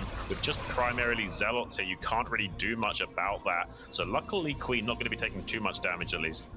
Wow, right in the nick of time. That's crazy. I think there's a good chance there's going to be a drop here, Xun. And building up all these sunken colonies down here. There's so much space down in that bottom left corner of the main for Best that he could actually try to drop onto. And back at home, he's just focusing on the defenses. Lots of sunken colonies. Bunch of lurkers over there. It's going to be super hard for Best to counterattack him while this is all going on. And Best has to keep army out on the map to defend this third base that's way out of position in the top right, which I think is Queen's game plan. He knows that Best can't really cover both locations easily, so defending against a drop might be precarious, although it does seem like Best is identifying that, and the majority of his forces are currently in his own main base, ready for some kind of drop shenanigans that might be occurring, and just relying on cannons and a couple of High Templars at this top right base. He'll be starting to elevator out some zealots out onto the map, utilizing their shuttle. Will provide him some kind of map presence for the time being. Another base over at the top right. That's the only other base that Best can take, though, if he doesn't break down this ramp. That is an interesting point. Oh, he's actually going to kill his assimilator, kind of giving up, or maybe lowering it down into very low HP so that he can easily snipe that later, in case Best sends everything that he has to break through that natural over there, or the third base, I suppose. On the right-hand side, he kills that and saves his main, and then he can continue to expand in the bottom left side of the map. More zealots being levied out here. That's a lot of zealots coming forward, Xun. Maybe he can break this base. It's taken him a long time to get all these zealots out here, but lurkers are already present. He's going to push this back so quickly. Queen really on top of things. Yeah, Queen is really on top of things right now. There are some more additional forces being elevated out, but there's just not enough. There's enough meat to Queen to deal with these kind of map presence zealots that he's pressuring with right now. He wants to try and see if he can get a cancel on some of these additional hatcheries that are sprouting out. He knows that Queen is being super greedy right now, and there's not much counterplay available to him. Queen even going to be able to save that hatchery at the 9 o'clock, I think. So yeah, right now everything is going well for Queen, and there's a lot of pressure on Best to make something happen. And this lurker is going to be super annoying on the high ground. Oh yeah, this is going to get a lot of kills. 3 so far. Going to force a lot of these probes over to that bottom patch. Again, Queen is not committing too much to these attacks or really anything on the right-hand side of the map. Almost all of his attention is down here on the bottom left half of this map, taking over all these spaces down here. That'll definitely give him the economic advantage to win this game if it continues on like this. Right, yeah, this is going to get out of control exceedingly quickly. This is going to be a 6-base Zerg, 7-base Zerg with that other base coming on in the bottom left. And he's also mining out some of Best's minerals a little bit here gradually. I think he's actually made quite a lot of creep colonies now, so he hasn't got any more mining going on at that base in the bottom right. But it doesn't really matter. It's still a nightmare for Best to deal with, even when he does finally kill that base. If he can kill that base, it'll take a long time for that creep to recede for him to actually build there. What? Oh my god, I just jumped back in my seat. That's this a recall. Huge recall going into the main base. Oh my god, my Saiyan, here God. we go. Brace yourself. This is going to get all kinds of crazy in this game. There's only 2 High Templars with this drop. Maybe he can handle killing out most of these forces. There's a lot of lurker eggs in the bottom left being morphed to sandbag the Zealot's efforts, but he's having to evacuate his main base right now. It's going to be so difficult. Oh, Storm not quite on the right trajectory to kill those drones, though. Just 1 pixel off from damaging those, unfortunately. So it does manage to save some of those, but Zealot's cleaning them up in the natural expansion as an afterthought. Now can be holding the high ground to kind of keep Queen out of his own main base while the rest of his forces clean up some of the tech in the main base. He needs to kill these Evos and this hive. Queen, though, is desperate to get up the ramp from this other side where the Troy gates are to kind of deal with this. I thought Best was going to kill that simulator so he couldn't just get units into the main base anymore while making this happen and kill off the hive. I thought he would too, Xun, but he kind of left that open. I'm loving what he's doing here on the high ground, though. This is so devastating. It's going to be so hard to push up this ramp. Hydras are getting absolutely mauled by these storms, and he's killing off the evolution chambers. Huge storm there. Dude, this is so wild. Another Arbiter's got to be coming out here soon as well. Another recall coming into this main, or will he try to hit one of these outlying bases? I don't know, man, but keeping those gates open does allow him to get this army into the main base after the fact. If he can break through these Sunkens and these Lurkers here, just 3 Sunkens and 2 Lurkers, he can easily break through that despite taking some damage onto these Zealots. He's going to snipe the Observer, so this 1 Lurker is remaining to try and sandbag the efforts of Best and get some free damage on this. So this is okay for Queen. He's killed his own assimilator now, so these units can't come back into the main base. But I mean, Best is doing a great job of mitigating a lot of the advantage that Queen had secured for himself. He needs to kill that hatchery. Don't just let the hatchery live, at least kill it with your Dragoons there. He's letting that hatchery live because of the 1 Lurker that he can't detect right now. Arbiter finally making his way downtown on that northern axis yet again. I think he's keeping his army clumped up and as healthy as possible for another recall that's going to be transpiring either in this base we're looking at right now or this 4th base location that he's currently heading towards. I think it's perfect to just recall right on top of this. Awesome idea here from Best to start to wipe out the economy in all of these different locations. Queen worked with some really interesting ideas, but he never expected the very quick Arbiter to come out here. 3 base Arbiter from Best. So crazy, but it's actually working. It's actually working, Saiyan. He hasn't yet killed this hatchery in the natural expansion. Oh, these are some beautiful storms as well. Arbiter's just not a unit that gets utilized in this matchup very often, but on a weird map like this, it's almost perfect. I really love the decision-making here from Best. He's definitely showing some championship tier play. Hopefully he can make it happen. He's currently doubling the supply of Queen almost, and he's keeping another attack coming online in this natural expansion, keeping Queen scrambling right now, trying to stabilize his infrastructure. I don't think he's going to be successful in doing so. I think Best is going to be picking up this game from him, Saiyan. Well, it doesn't matter if Best wins this series or not. He's gained a whole bunch of new fans. That's for sure. Yeah. Oh my goodness. He's going to take down Queen here. Undoubtedly going to be taking him out by just continuously dropping recalls. A 3rd recall potentially. I mean, yeah, there's a lot you're right over there, though. We need to be careful. You're right, Xun. Christmas did come early. Yeah, he needs to be careful. There's a lot of lurkers there. Hopefully he doesn't recall too close to them. That's a better spot to recall in. There's only 2 lurkers that can hit that. And he's pushing up on the right hand side. This is a beautifully executed attack from Best. Arbiter does go down, but there's still a good flank on these units. He needs some kind of detection, though. He's relying on primarily Storm to clear out these lurkers. Needs 2 more Storms to make it happen. Queen gonna try and reposition. He's not got any energy left on these High Templars, so we'll be able to isolate these Protoss units and mop them up fairly easily here, but he's still half the supply of Best, and Best is getting another 1-2 punch on this other hatchery in the bottom left. He will potentially get the kill there, but he's not target firing it, so Queen will actually save this. I mean, he's saving a couple of bases, but the writing is on the wall here, Xun. Best has the antidote to Queen's play, and he's just levying it against him. You know what? One thing that's going in Queen's favor is that Best still hasn't been able to get out and actually get another base. He is mining out slowly but surely. He has basically 1 mining location, and he didn't go after this base. I really thought he was going to pick that one off. He's starting to take the base over in top left. This one that was held by Queen for so long. This Arbiter floating around the top side. Is he going to be able to get another recall in somewhere, deal some more damage? He's played an amazing game so far, but he still has to close this out, and Queen kind of has him in a bit of a stranglehold. Yeah, this is kind of crazy. It does make sense him taking this base, even though it's not got that many minerals remaining. It's an easier base to defend as it's cut off from the rest of the map by the ground. Queen in a little bit of disarray. He's trying to make something happen. He has got more bases than Best right now. Best only on that one base worth of economy until he gets his other base online. So there is still a little bit of life in this game for Queen to make a comeback, but so far Best is in the driver's seat. Not a lot of minerals at this location, but enough to warrant a Nexus. As soon as he's got the money for that, he will be throwing one down.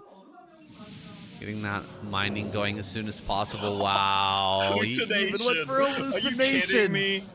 Are you kidding me? This is amazing. We never see this, guys. Hallucinated Arbiter is such a rare thing. He's got some Scourge in position. Can he find the correct Arbiter? I don't think so. Oh, he does! He does somehow get lucky, and he takes out the right Arbiter here. It's like in Yu-Gi-Oh! Where he's got the magical hats, and he picked the right one this time, and his Dark Magician just gets taken out, Saiyan.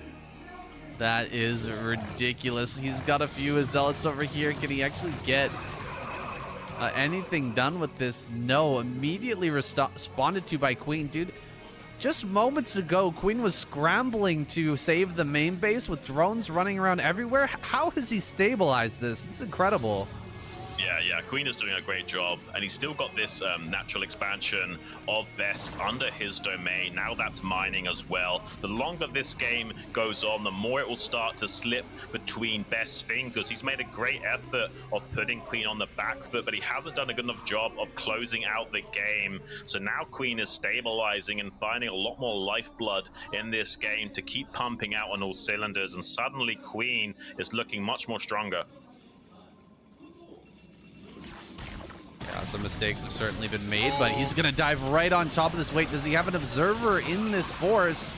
Certainly hope he does. Looks like he's clearing out a lot of this. 2 DTs make their way into one of these bases. They're going to be cleaned out. He does manage to break this containment. A big moment here for Best. Can Queen bring forth the reinforcements to actually stop this, though? Trying to quickly mine out these mineral patches so he can get down here and reinforce this position. He definitely needs to get out here as quickly as possible. Bring some of these storms down. He does get a couple of good storms, and the rest of the army will come and join this. Looks like Best is actually going to be able to take this base, but even more reinforcements are coming down. So many forces here getting into position to actually deny this. Can he get in? He kills the Arbiter. He's getting on top of some of these Templar. The Zealots are being held back a little bit too far. He really needed those at this precise moment. He does send them forward now, but even more forces coming forward for Queen. Is he just barely going to break this? More coming down here for Best. He has to hold this location. He has to break out and get this base online now, or Queen is going to end up taking this game. It's so close. He's setting more and more units across the map. This is some Sauron Zerg style. Queen smells blood. He knows there's not enough splash damage remaining. He's morphing in more lurkers at the front line. He just needs to keep hammering on the gates, and eventually Best will dry up. He's only got one more mining base, and that's almost mined out as well in Queen's own natural in the top left. He's got a few more Psionic Storms and a couple of Arbiters to leverage, but he's going to have to retreat to the high ground for the time being, which will allow Queen to set up another contain, killing another Observer as well. Best is in trouble. He is mined out and struggling. Queen doesn't have that many mining bases himself, only a small count of drones, but still, this is a very favorable game state for Queen. If he can just prevent Best from expanding one more time, he's going to be feeling great about it. Unbelievable that this is going to come down to the proxy hatch location. After all the insanity that's happened, that proxy hatch play actually turned out to be so incredibly clutch. It's helped Queen to slow down Best during all of that chaos. Best wasn't able to keep expanding, and just cutting off the growth of the Protoss has turned out to be an amazing boon to Queen. Diving forward here with all the Scourge. He's going to go after these Arbiters. That's what makes Arbiters so difficult to use in this matchup. The Scourge is getting on top of them. There's a little bit too much lurker here. Too many lurker spines overwhelming the Protoss, and he's dropped below 100 supply now. Incredibly, Queen is moving closer and closer towards a win in this game. Yeah, I mean, it's really nice style points for Best to do what he has been able to do in this matchup, but Queen is getting the better end of the stick, saying there's not much more hope for him in this game at this present moment. And going to be getting an intercept on this Arbiter. That's really unfortunate for Best. He's going to be feeling a lot of pressure on taking this expansion. If he doesn't get this base right here, right now, he won't be able to win the game. He won't be able to win, indeed, and he knows it. Pushing forward here. Very aggressively. Does he even have a storm? It doesn't seem like he does. This Templar goes down without casting anything. In fact, he doesn't have that storm. GG. Queen throws his head back there. What a crazy, crazy game we just witnessed. Best almost took it away with the Arbiter play.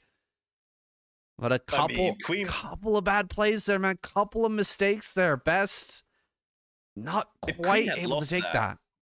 If Queen had lost that, he might be even tilted. You know what I mean? Like, that would have been a really big tempo swing for Best in this matchup. That would have been huge. But as it stands, he just barely couldn't break through. And a few hatcheries he couldn't target down out on the map. And Queen had a little bit too much of a macro engine to work with. Really great strategizing from both players. Really technical, tactical stuff we're seeing. Best, though, unfortunately getting eliminated in that game. We'll be putting him back to like a 3-1 deficit to overcome. That means he's got like three games he has to win in a row now, or Queen is going to be taking him out. This is now match point for Queen. There's a lot more pressure on Best to perform, and you can see he's struggling to contain his emotions right now. He knows just how much he's up against it.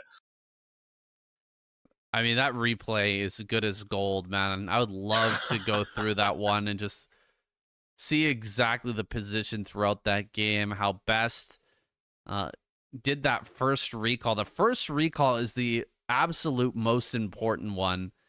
He just didn't quite kill the full entirety of the main. Like, he was very close to destroying everything up there, but you know,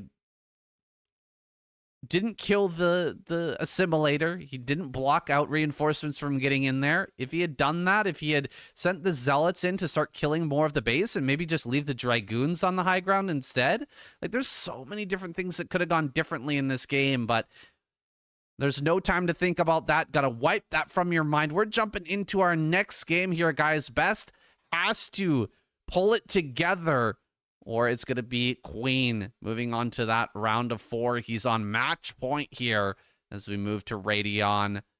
Let's get it started.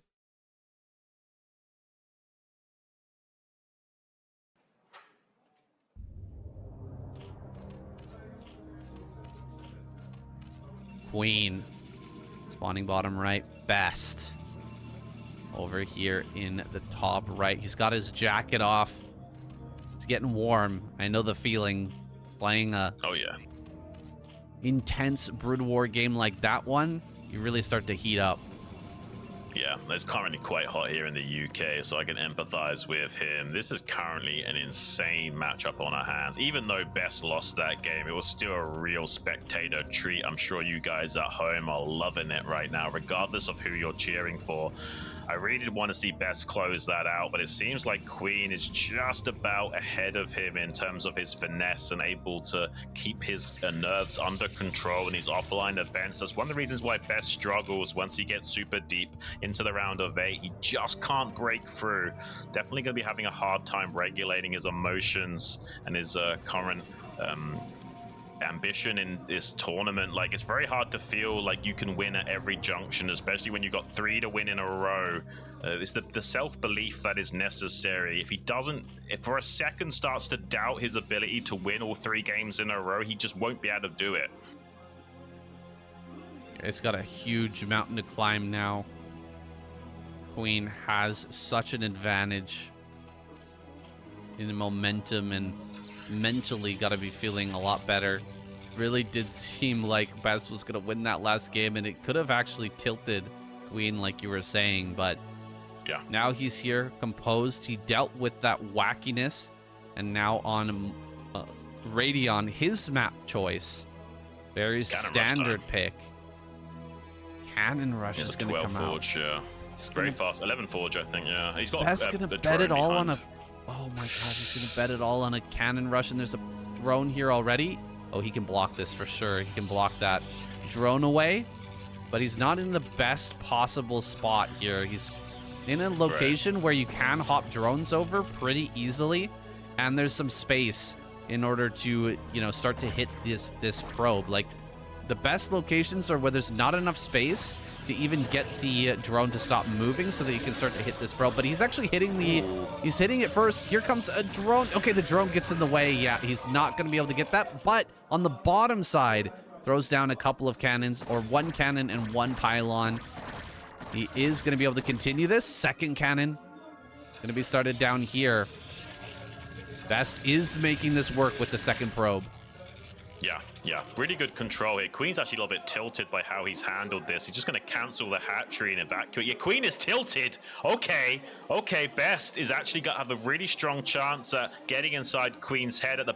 Queen keeps tilting his head to the side. He's really frustrated with this game already. Yeah, he definitely is. He thought he had it denied. The bottom part, bottom left corner, wasn't going to be... available for the cannon to be placed, but he moved the drone when he thought that he kind of had that held, and now he's going to be paying the price. He canceled really quickly, so Best was able to cancel his second cannon and second pylon. Yeah, and so Best is in a very good macro position after this as well. Lings are going to come down here to clean this. The Queen will eventually get this online, but oh my gosh, building even another pylon here is pretty nasty. If he targets the Ling at the front, he can actually slow this down by quite a bit. Oh my god, I don't think he's going to get this. No, dude. Queen is going to be so tilted. Queen is so frustrated right now. I can't even begin to explain to you how I would be feeling if I was Queen in this position. My tournament life is like...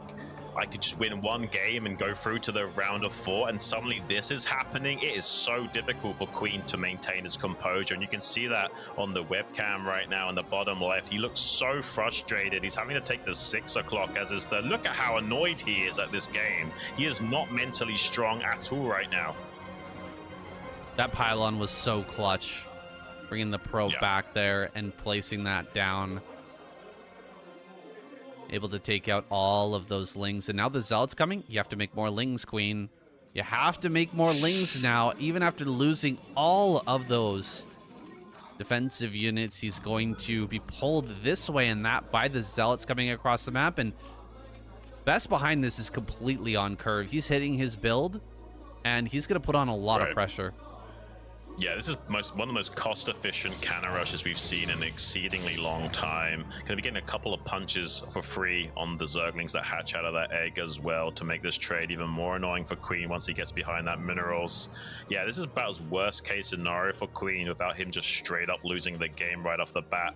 It's going to be transitioning to a Hydra Den in the main base. He could go for a 4-hatch Hydra play here and just try and, like, you know, put all of his eggs into one basket and seeing if he can deal with Best by making a lot of units, but not necessarily. He might just be wanting to play defensive, make sure he can defend against the Corsair as well. Oh, pretty good surround on the Zealot. But I don't really think that this is going to be an easy game for Queen to win in any sense of the word. Like, this is going to be insane, the fact that he hasn't been able to take this natural expansion while Best has been able to get away with just a single cannon to block that. Yeah, it's a nasty position to be in, and with the probe here in the main base as well, so much information for Best. He knows exactly what the follow-up is, what range of play he has to worry about. Knows that there's not going to be a layer or anything behind this. Sometimes when there's a cannon rush, you know, you might get the early gas and try to go into layer really quick. Not happening. Best, he's just going to have to deal with a few Hydras, maybe get a couple extra cannons, just make sure he doesn't die. That would be like the only range that could actually kill him. If there was some sort of Hydra bus coming in and he underprepared, maybe he can die there. Or if this game goes really, really long, Queen can potentially make a comeback. But I think we're going to see Best come out with a really strong push here and pull Queen apart.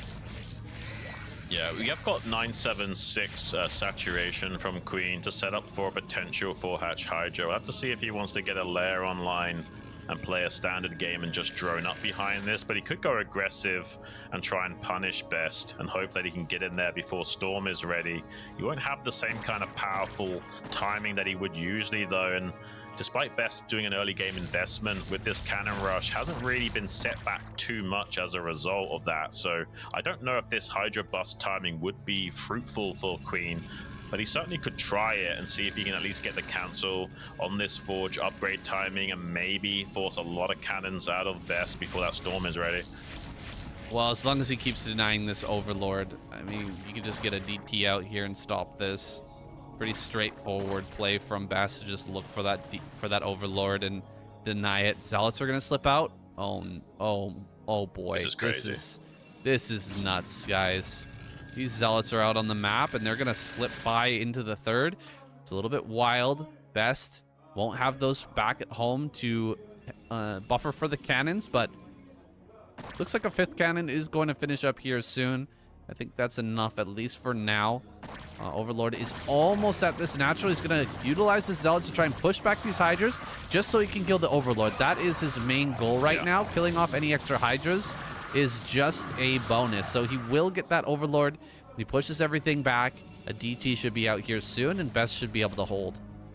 There is a second Overlord chugging away to the northern position, but it's currently in the center of the board. It will take a little bit longer to get up to the natural expansion of Best.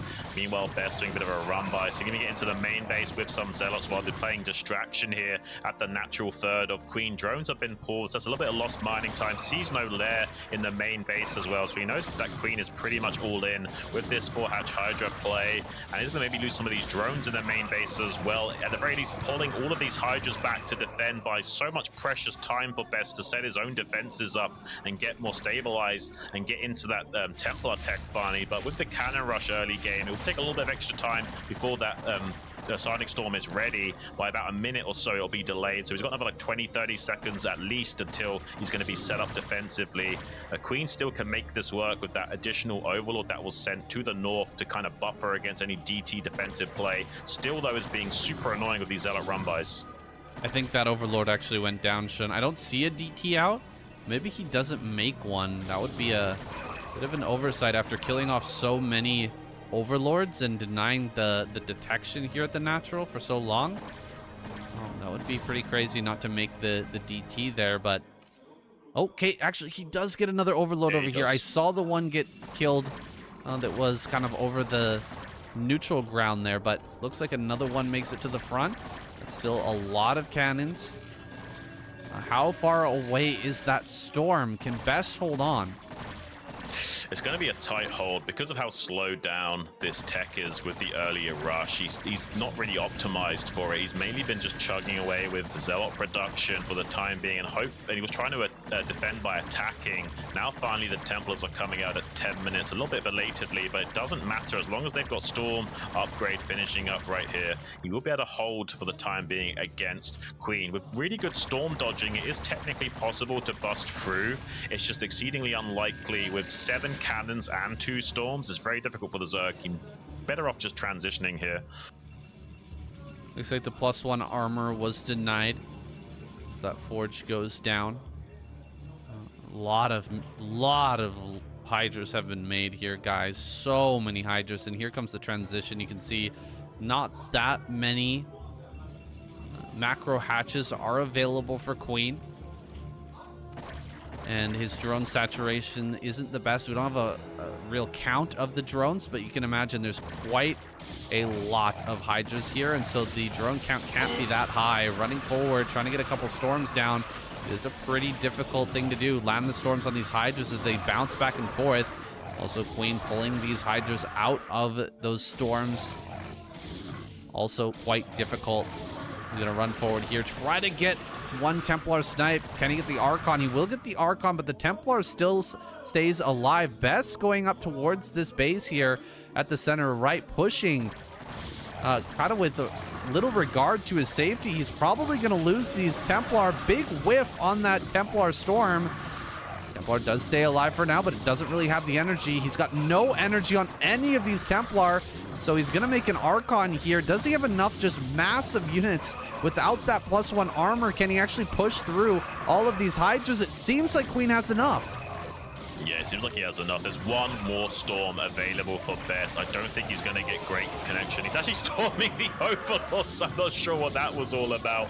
Now some Zealots at the 4th base location at 6 o'clock, also getting some ground and pound on those drones, though. Queen can't handle the task switching. Exactly how you want to play StarCraft at the highest level. Just create too many fires for your opponent to put out. That's a lot of drone damage at the 4th base, despite losing all of these. He finally has Lurker Tech. That's a cute little play from Queen to deny him some surface area, but is still losing drones at that base while taking everything out at that 6 o'clock. So great compensation for Best still, but Queen has some playable game left to work with. It's not like he's out of it.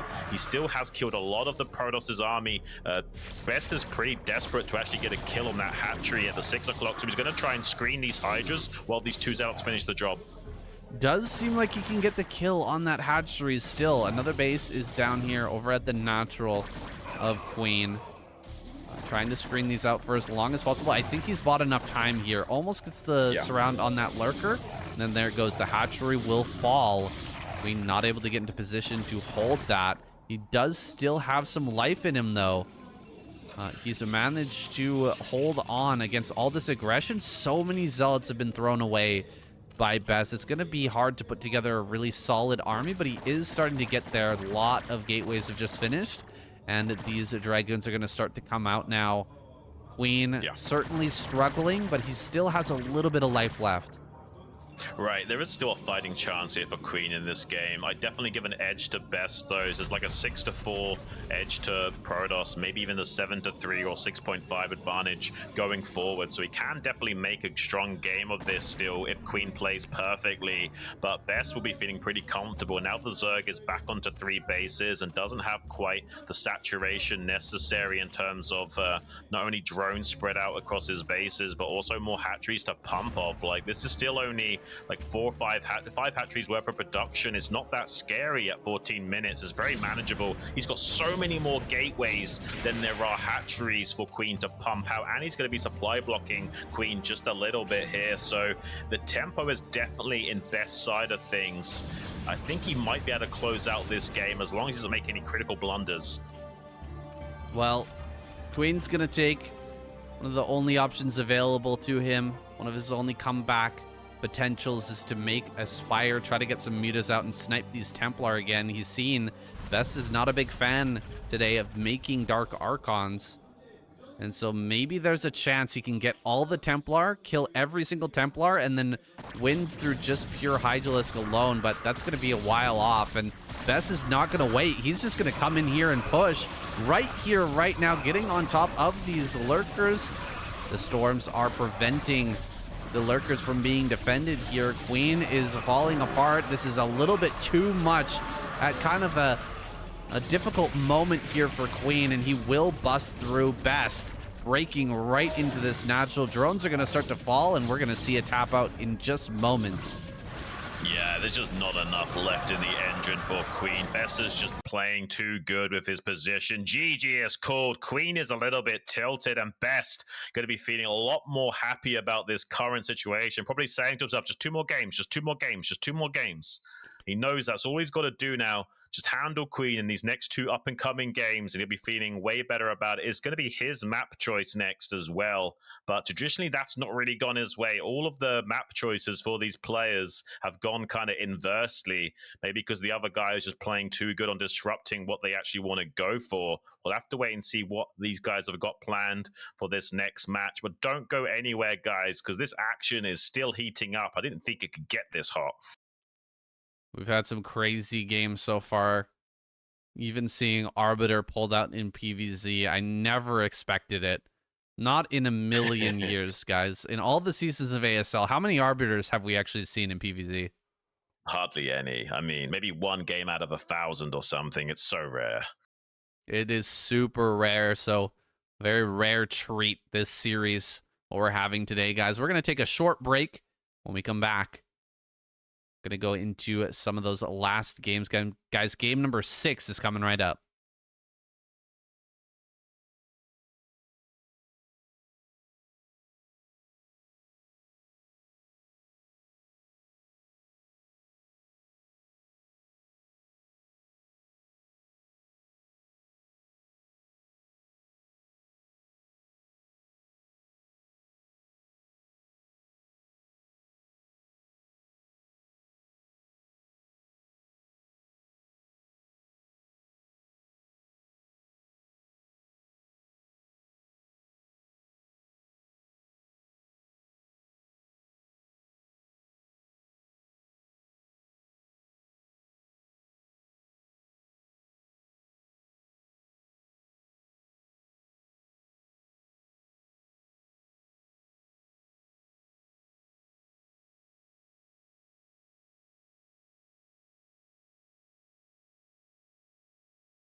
Okay, it's coming right down to the wire here. Getting to the end of this series, the twilight of an epic matchup between Best and Queen. We're almost there, guys. Just one more win for Best, and we can get into that game 7. Right. That's all I want. I mean, I really do want Best to win here, but I'll be happy with a game 7 regardless of who takes it and goes the distance. I just want to see an epic series, and that's exactly what we've had thus far. Oh, no doubt. This has not gone to plan for either player, I think. No, we're off script right now. We're in the jungle in a 4x4. We don't even know what's around the corner. We're just hoping for the best, bouncing around on our suspension. We're ready for this next matchup. Game number 6, the first group or the first matchup in the round of 8. Best versus Queen. Let's get it going.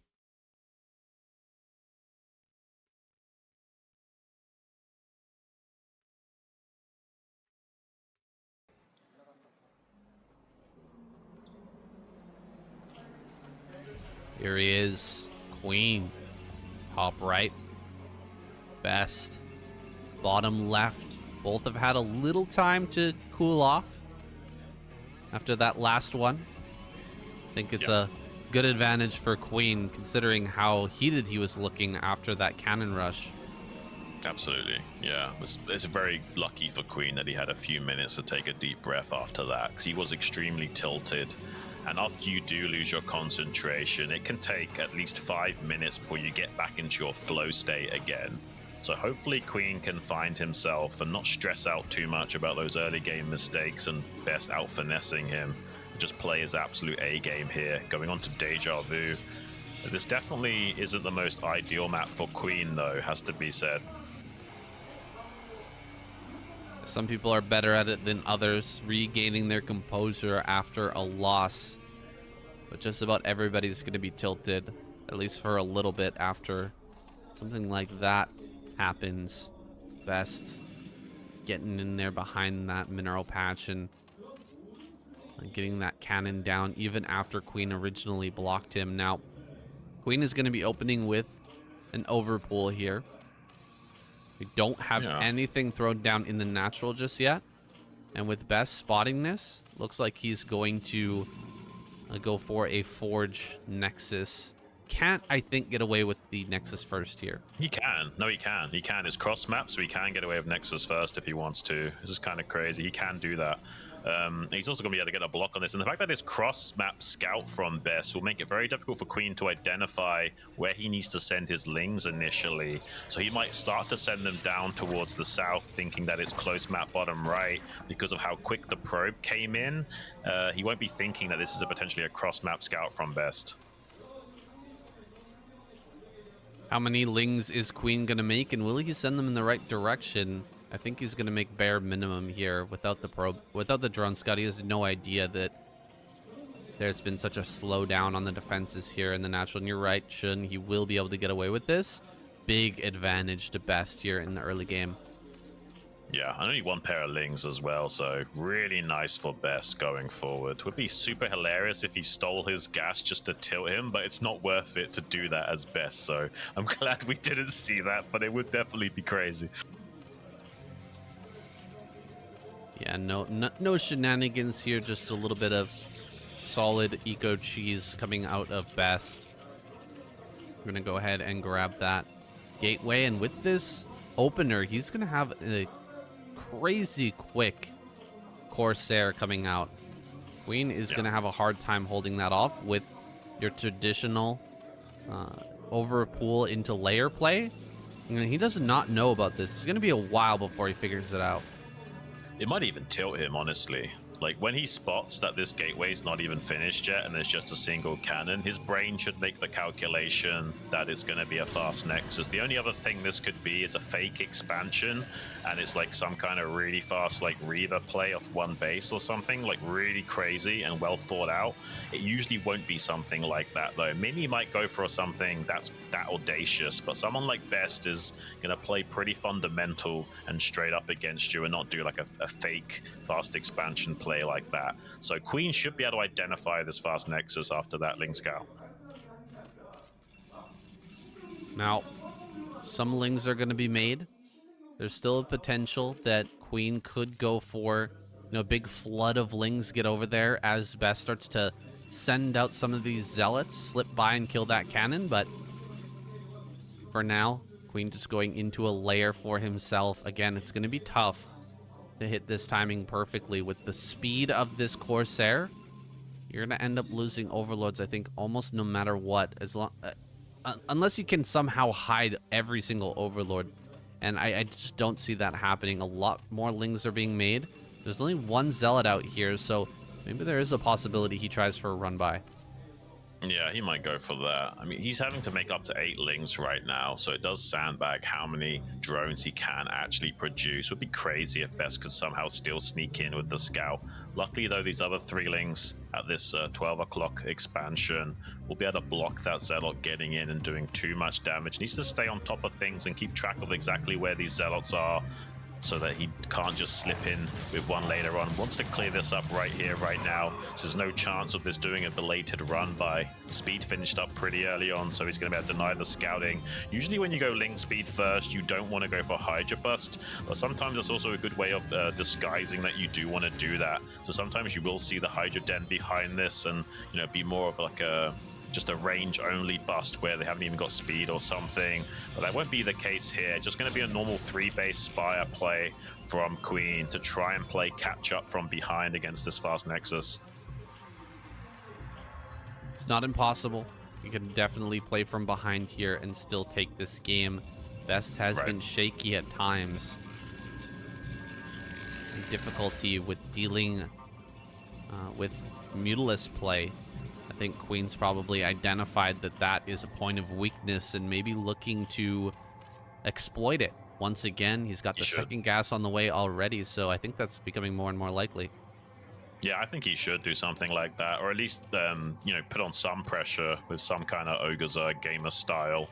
Definitely could be coming to fruition for him if he does go for that. Scourge popping out at the 3rd base to try and cut off the path of retreat for this Corsair.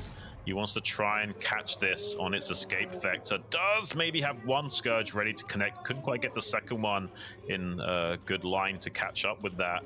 Wasn't quite on good interception course. Has got another pair of Scourge out on the map trying to catch the second Corsair or look for some scouting information. Actually saw the shimmer of that DT. That's crazy from Queen that he was able to identify that DT by the shimmer alone, utilizing Scourge, which have almost no view distance. I'm kind of impressed that he was able to scout that. Oh, he didn't notice it. No, he didn't see it, and he's seen this one heading into the main base, but he's losing a lot of drones over here. So many drones are going down, and the main base is completely exposed. Dude, this is a huge amount of damage. 5 kills, 6 kills on this now. Not all of those are drones, some of them being lings. This Sunken's gonna die. Yeah, this Sunken's gonna die, and Queen's gonna pop out a few Mutalisks, but this is a massive advantage, dude. Building on the advantage of this early opener, Best is in an amazing position, guys. We might get a game 7. I thought he saw it. He was looking at his Scourge with the screen on the Scourge when there was the DT in the center. I thought he saw it with the Scourge, and that's why he turned them around. I thought he had spotted that shimmer, but he didn't. And unfortunately, now he's taken way too much economic damage to these DTs, and he's still scrambling to get his drones back to mining optimally as well. This has gone about as good as you can get for Best, even though he's not even going to catch the DT. Come on. This is crazy. He's going to hide this DT for longer, even though this DT will eventually die. It's keeping all of his units pinned down right now. These mutants aren't going to go and start sniping probes or hunting down anything. He can't go and snipe Corsairs utilizing the Scourge and Muta combo. That allows Best to build up a whole fleet of Corsairs and have an Archon for point defense. Now Best can go on the offensive and not have to worry about any counter pressure from Queen. This is great for Best. Best has a really good shot of just winning with this upcoming attack. Zealot speed is not here, but +1 is done, and the Corsair number is high enough to start to bully away those mutas. Scourge will have to be made in large quantity to try and deny this, because the DT can come in after the fact. Once the Overlords are dead, the Archon just going to stand underneath these Corsairs to make it so difficult for the Scourge and Muta to engage. Oh, a bit of a mistake here. Taking quite a bit of damage from those Scourge. Queen getting some really good connections. However, the Sunken colony is going to go down. The Sunken colony is going to go down. There's the Zealots coming in. Archon here is crushing through, and he makes it. He does it, taking us all the way to Game 7. I can't believe it, Saiyan. If he takes down Queen and goes through to the round of 4, I think he's a shoo-in for the finals. That's a big confidence boost for Best. He needs to keep his emotions in check. He can't even believe it himself. Going the distance against Queen is an insane feat. He knows that this is his one chance at breaking through to the finals of ASL. It's been such a long time coming for him. He's still got Jaedong or Light waiting for him in that semi-finals spot, but neither of those opponents are too tricky for him. He's an absolute beast in Protoss versus Terran. He could easily take out Light, and his Protoss versus Zerg is looking more than capable of dealing with someone like Jaedong. This could be Best ASL to win. We're talking about it like the series is already over. We've still got one more game, so the final conclusion. Game number 7, it couldn't be more epic here. Our very first match in the round of 8 has absolutely delivered, guys. No matter what happens in this final game, such an excellent series between these two. I mean, this is insane. I'm just happy for Best that he's gone the distance against someone like Queen. He's going to be showing a lot of doubters that he's not someone to count out. Yes, he can go the distance in a best-of-7 series in the round of 8 in ASL. Even if he does somehow get eliminated now, that's still a big confidence boost for him. He hasn't been able to do this for quite some time. He usually falls apart around this stage of the tournament, guys. We're going to be having Polestar as our final decider map. I mean, this is crazy. I don't even know what to say about this series. It's been such an emotional roller coaster for both players, us as casters, and I'm sure you guys at home as viewers as well have really been feeling just how intense this is. Queen taking a few moments to gather himself. He's a little bit tilted. He's definitely not in his element anymore. He needs to find that flow state again to play his A game. Best looks a little bit less shaky than before. I hope he can keep his nerves under control and play his absolute best, pun intended. These guys are absolutely exhausted after such a difficult series, so much intensity, so much emotion, and so much preparation having gone into this. The adrenaline spike is over. You know, maybe even game number 1, that adrenaline spike is starting to fade, but here in game number 7, these guys are really starting to feel it. They're tiring out. Can they pull it together? Who will find the best strategy and who will be able to keep it together longer to break through into the round of 4? Here we go, guys. Our final game. Queen, Best. Let's go.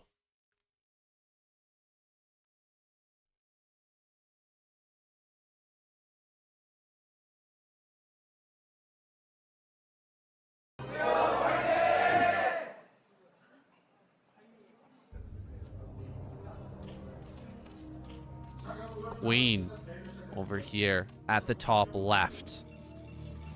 Best. Bottom right. Shifting in his chair. Getting set up here. Cross map situation on Polestar. One of our bigger maps. One of the best macro maps we've had for a while. This is a really good one. This one might stick around. Unlike Death Valley, maybe we'll have this one for a few seasons. Right, there's been a few special games on Death Valley, so there might be some, motivation to keeping around a spicy map like that, but not necessarily. They might come up with just something else that's equally as spicy and interesting for the next season as kind of the wild card map. Definitely might be transpiring. This map, though, is probably ideal for Best. An easy to secure third gas, very tight chokes to work with to, funnel the opponent into tight storm channels of death to work with, both defensively and offensively, as well as having this easy third gas like we were talking about just a moment ago. This is exactly ideal for Best. I think the win record thus far has been about 45% for Zerg on this map that we know about in terms of recent statistics, so it's ever so slightly a Protoss favored map, and that could be helping Best break through to that round of 4 semi-final spot. We saw an amazing game on this map between Rain and Action earlier on. Yeah. Oh gosh, gas. And it's not going to be canceled. Xun. Oh my He's going gosh. for a speedling build here on cross map. And it's Forge. Not ideal.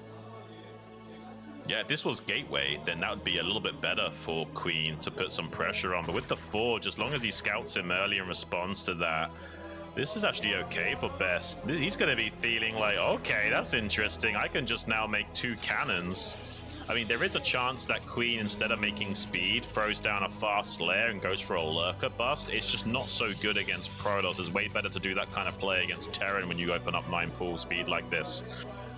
Yeah, he's going to go for Ling speed, man. Oh my gosh, and this probe is hidden. It's right in that corner, just to the left of the screen. Yeah, there it is. Not going to see it. That probe can get into the, can go over here to the eggs and actually see what else is being built. Yeah, he's going to know. He is 100% going to know. No layer, nothing mining on that gas, and he can watch these eggs like a hawk. Queen still doesn't even know where Best is, and by the time he gets here, those 2 cannons are going to be done. Nexus already on the way. Dude. Queen is going to be shaking his head. I'm watching his camera right now. He does see it. No reaction so far, but this is a really rough spot. Yeah, he needs to stay calm. Like, this has not gone his way at all. And Best is definitely going to be a favorite to win this game. It's not like he's out of the woods and he can already celebrate, but definitely going to be having a little bit of a psychological and actual physical edge in this game. Eventually, we'll be cleaning up that probe scout with the advantage of that metabolic boost on those Zerglings, giving them greater movement speed. Hiding a probe at the 12 o'clock spot as well to both block a hatchery coming down there and get some scouting information. He's not going to be able to spot this hatchery going down at this natural third, but he is hiding this probe all the way up at this 12 o'clock position to get a bit of a delayed scout going off. There is a link coming up to check that, though. We'll be finding this probe and dealing with that, at least chasing it down. Looks like Best will be able to get in and see the 3rd hatchery at least. Oh, maybe not. Maybe not. Okay. Does get rid of it in time. We'll deny that scout for now.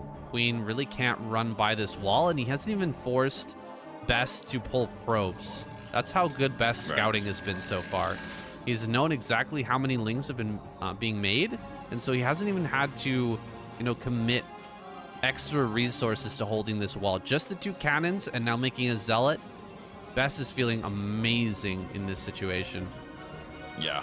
Like we were saying, he's not out of the woods completely and can celebrate, but he's definitely going to be feeling comfortable about his game state. The one thing going for Queen is that he can shut down scouting information to obfuscate exactly what it's going to be as a follow-up. Is it going to be a 3-hatch Hydra, a fast lair play into Spire, a lurker contain? Nothing will be able to be figured out for Best for some time with these speedlings working for Queen. So he's going to try and sneak out with a Zealot, actually. Wait, did Queen not see that? I'm sure he did. Yeah, he did see that. Just taking a little bit of time to actually react to it, letting it go a little bit farther from the safety of his base before pulling the trigger on the surround to kind of guarantee potentially getting the snipe on that.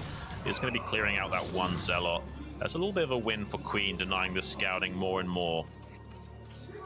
Yeah, slowing that down just by a little bit. Putting the fear into Best that potentially there could be some sort of Hydra play. No Stargate. He's just going to go for a Zealot timing. This is kind of crazy. Best thinking that there might be some sort of Hydra play. If this was like 973, something like that, and you go 4 Gateway with a really fast speed, you can actually just bowl the Zerg player right over. They're just going to have to keep making Hydras nonstop, and they're going to be sitting on 973 forever. But I mean, the Spire... Yeah, the Spire's a little bit later than normal as well than a traditional 3-hatch Spire because of the early investment from Queen in this fast tech play with these speedlings. So we'll not also be able to get the Mutalisks out quick enough to deal with this and just clean them up as he would usually be able to. We'll be forced to potentially make some Sunkens at both bases to hold this timing. I think he really feels like there must be a Hydra Den coming. I do believe that's the mentality here for Best right now. Otherwise, I can't fully understand what he's doing. He's just going for Zealots, guys. A lot of Zealots.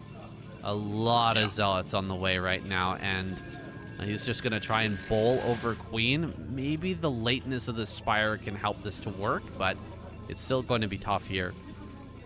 Yeah, he's starting to make Mutalisk right now. He will be able to get these Mutas out in time to start cleaning up these forces, but we'll also need to make a Sunken at each of these locations to have enough DPS and safety against the pure meat of the Zealots. They have 100 HP and 60 shields, including 1 armor, so it takes a long time for those Mutalisks to actually clean them up. Despite bouncing between 3 targets with those Mutalisk glaives, they don't have a lot of DPS, so it does take a long time to chew through those Zealots.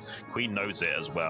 He's going to be doing a multi-pronged attack with some Zealots running into the main and natural and some hitting the 3rd base. These are going to go straight into the main after clearing out 1 or 2 drones. Oh, he's going to jump on the Sunken. That's actually a really bold move here from, I think he's better off going into the main. Yeah, he realizes I should just run into the main with these Zealots, finally realizing the right decision making. And these other Zealots at the 3rd can kill the Sunken if they want to. That's a much better play from Best. Yeah, going after the Sunken here at the 3rd, definitely the right play.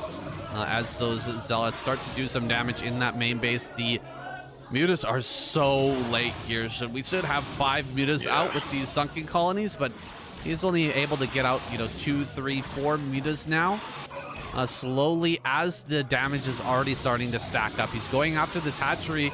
Will he actually throw away all these Zealots to not kill the hatchery? That's a potential comeback for Queen. He is going to run away now, but damage has been done here. Queen has been slowed down, and now DTs are making their way forward as well. This is not going to end anytime soon. Right, he's keeping the gas pedal all the way down, trying to kill as many of these drones as possible. He really didn't want to snipe on that hatchery to kind of solidify his game state. He knows there's a potential of Queen just going Ogre Zerg as a response to this and shoving down a lot of Mutalisks towards his natural and main base. So he has got some panic cannons set up just in case of that. If these 2 Ts can sneak past, though, that's going to be a lot of damage. There's a lot of space on the left-hand side where the Sunken can't reach, but one of those Dark Templars are going to go down. Can they body block? I think they will be able to stop that DT getting inside the main base. There's another little hit squad of Zealots trying to target down some units in that 3rd base. They will be dealt with, though.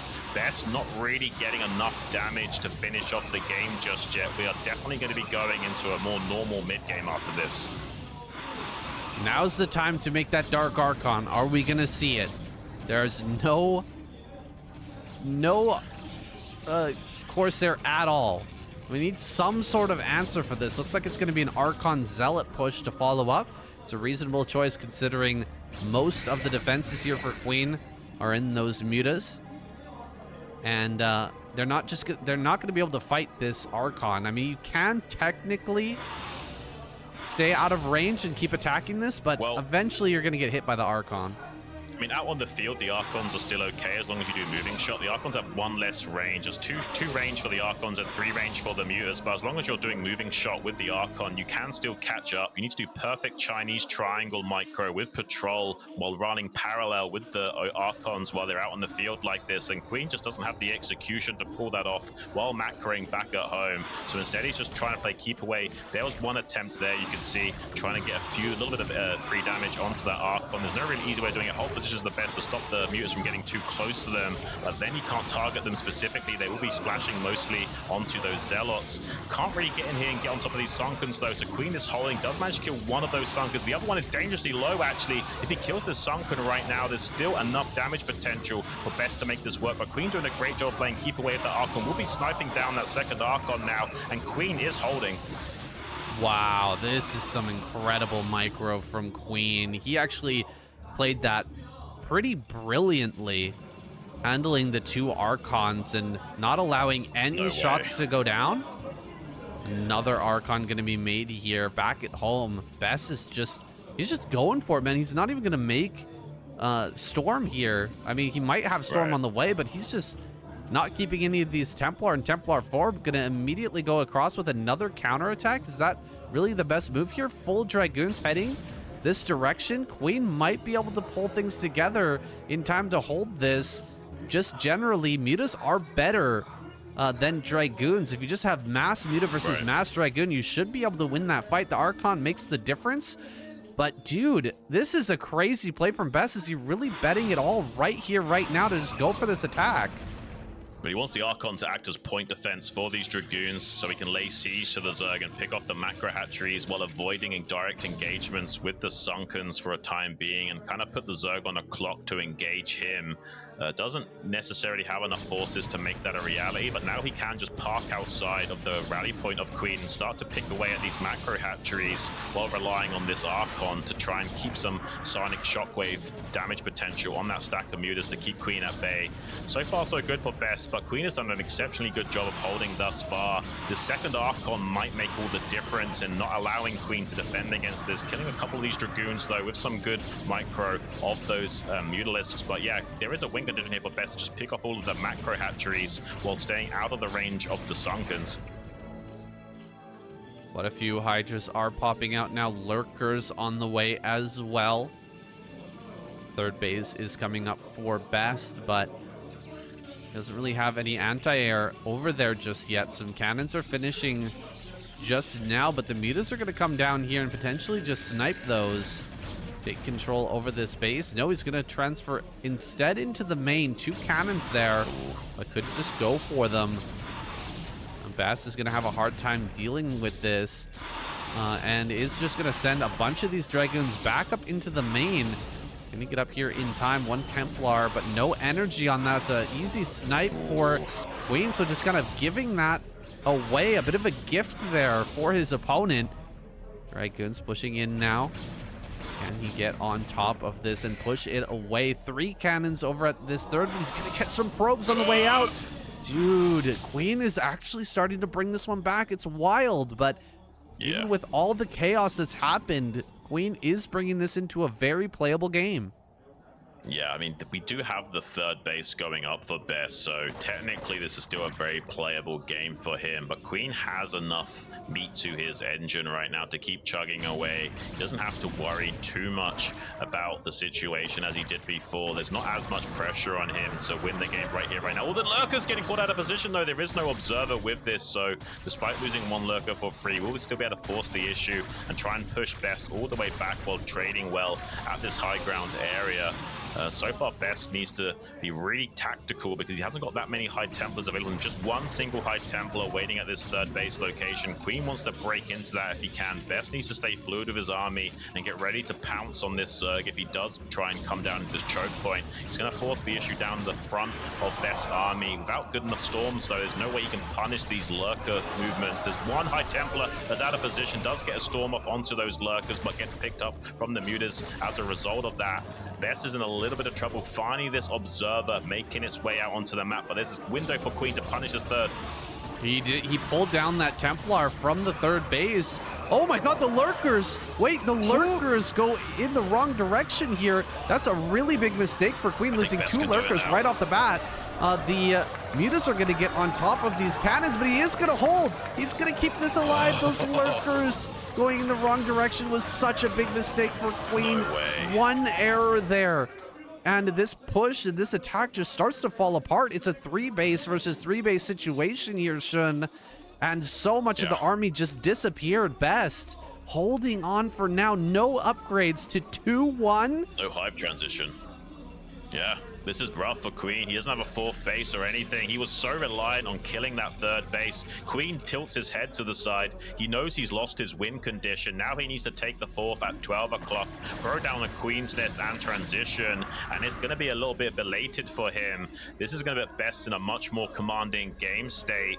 It's not just about what the supplies represent, it's about the current tech choice of both players. There's no upgrades for Queen, there's no Hive on the way, despite the Protoss player getting this 3rd base. Usually you've got 2 choices as Zerg, kill the 3rd base or transition into Hive. Queen did decision number 1, but couldn't even get that underway and actually get the snipe on that Nexus. So now Best is in a very commanding position. Even a Zealot hit squad going to be coming up to 12 o'clock to maybe get a cancel on that. Luckily though for Queen, has 2 Lurkers to deny that. Both players making a lot of mistakes this game. Struggling in game number 7 with all that's happened and in such a long series to hit all their beats and control accordingly. But is there a mistake big enough that could bring Queen back into this with so many upgrades in advantage for Best? Right. Queen's gonna need a miracle. Gonna get a Templar here before this fight. That's a good start, but he needs to get more than that if he's gonna be able to surround and kill this army. He's got +1 missile attacks on those Hydras at long last, but it's still a little bit late. There's still a lot of power remaining for Best to make something happen. He doesn't necessarily have to attack. He can just fake an attack to skirmish with the Zerg and then pull back again.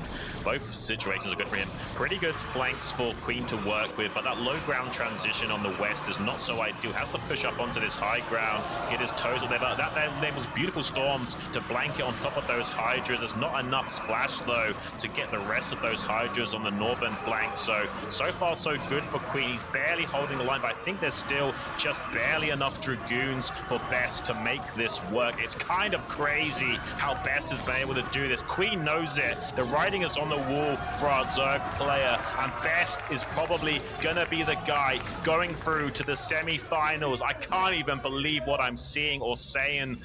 This is crazy. Even getting a 4th base up online behind this, and Queen's own 4th base at the 12 o'clock. It's not long for this world.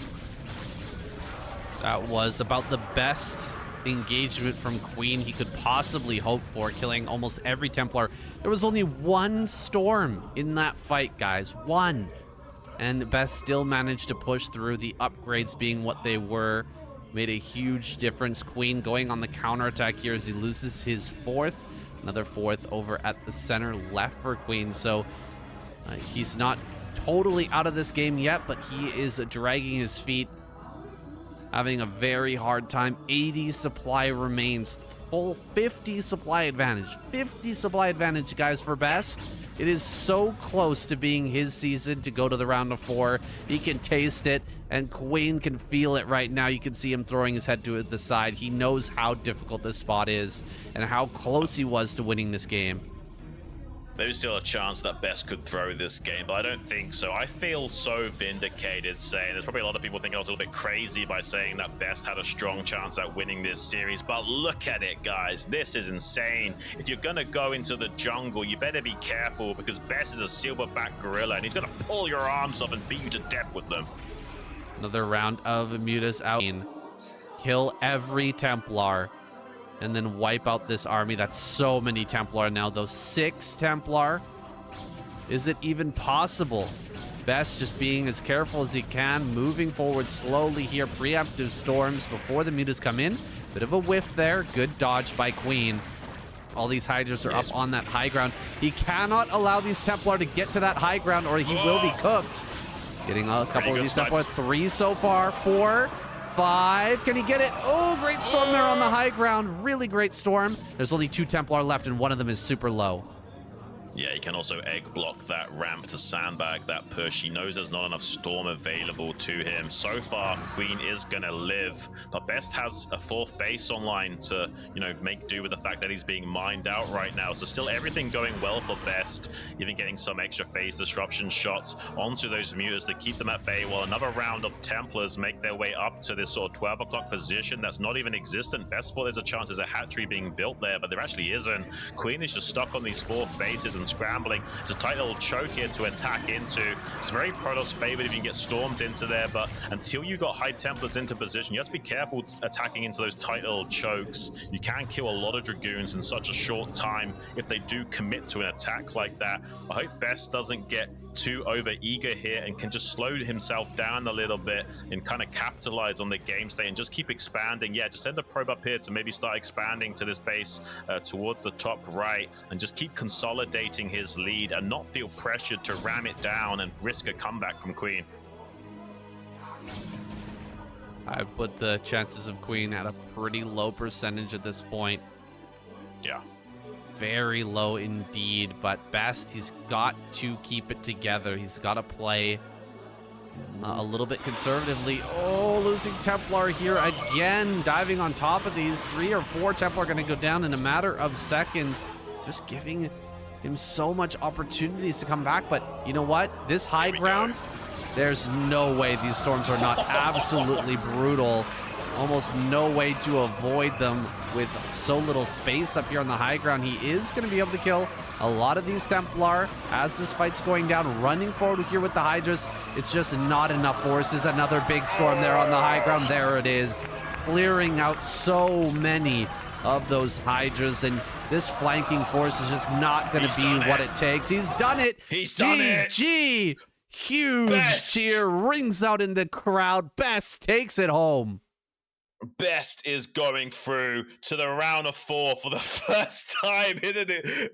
Oh my gosh, Best can't believe it. I'm so happy for him right now. He deserves it. It's been a long time in the making. Queen looking a little bit down, and well, he should, because Best got the better of him in that series. He out-finessed him. He managed to keep his nerves under control, and getting some experience against Zerg is going to pay dividends, because he could be facing Jaedong in that round of 4, as well as Sulky in the finals. Look at that man. He is high on life right now. I feel so happy for him, man. This is absolutely insane. It's going to be either Jaedong or Light that he has to face off in that semi-finals, and both of those players I think he can manage. I'm so happy for Best, man. Look at that big smiling face there on the screen. This guy has been looking for a deep run in the ASL for such a long time, constantly choking over and over and over again, dashing our hopes, Xun, but this time we are vindicated. Finally, he takes it home, makes his way into that round of 4. Going to give us another great, exciting match, either against either Jaedong or Light, the winner of it.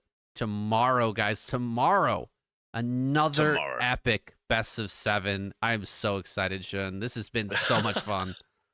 It's been a real blast, Sam. We're just getting another little replay of what transpired in this game, doing a much better job of keeping the majority of these High Templars alive this time around with his positioning and preemptive storms, utilizing the upgraded advantage that he had as well. I'm glad he didn't pull the trigger too soon. He really did take his time and make sure he had maximum juice in the engine to work with before finally going for it and having enough storms to cover his flank as he pushed into that 9 o'clock position.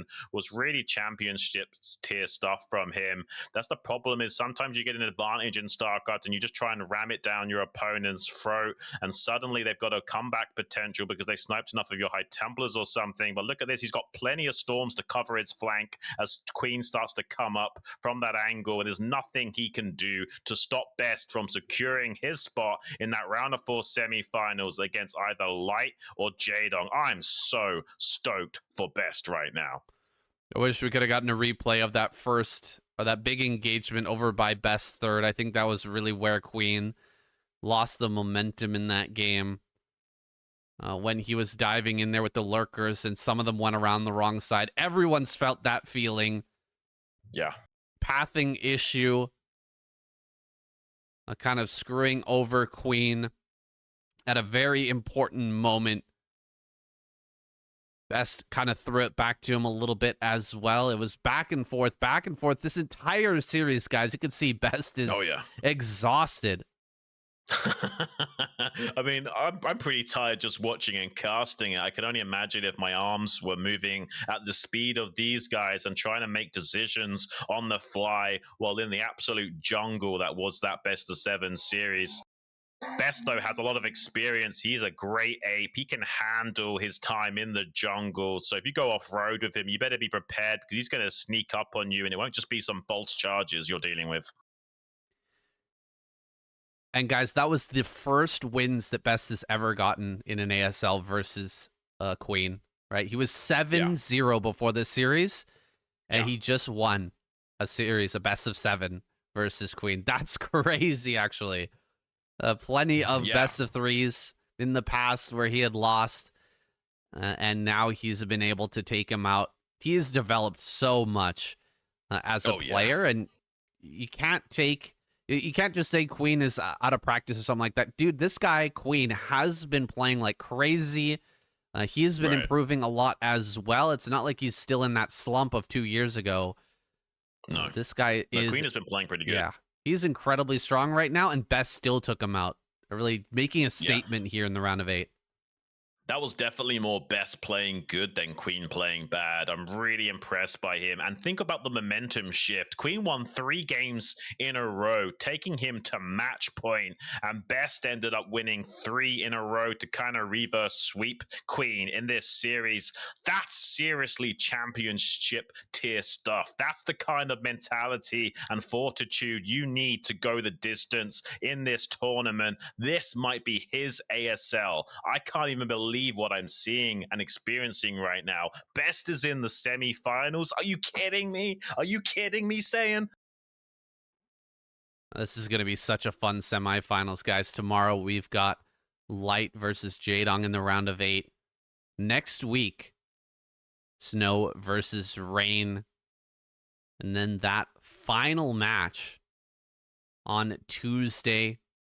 What is it? The 6th of May, guys. The final, SeoulKey versus Rush. I am super excited to see if Rush can actually put up a good series versus SeoulKey. If he takes him out, it really might be best season, guys. I don't know if Best can beat SeoulKey, but if Rush takes out SeoulKey, then I think Best can take down Rush. I really do. Oh, absolutely. Yeah, Best definitely can handle that. The only really challenger for Best now is SeoulKey, but even just seeing Best in the finals is going to be a big deal for him. Even if he can't take it all the way and only gets that silver medal, that's still going to be a big confidence boost for him. He's never been able to break through to the semifinals like this. This is a special occasion, and that might help set his nerves as well. Like, he did look a little bit shaky in this series, even after that first win on Metropolis. So if he can keep his nerves in check now that he's kind of gotten over that hump and kind of rewritten history for himself, I think he can actually go the distance and at least get the final spot against SeoulKey, even if he can't go all the way.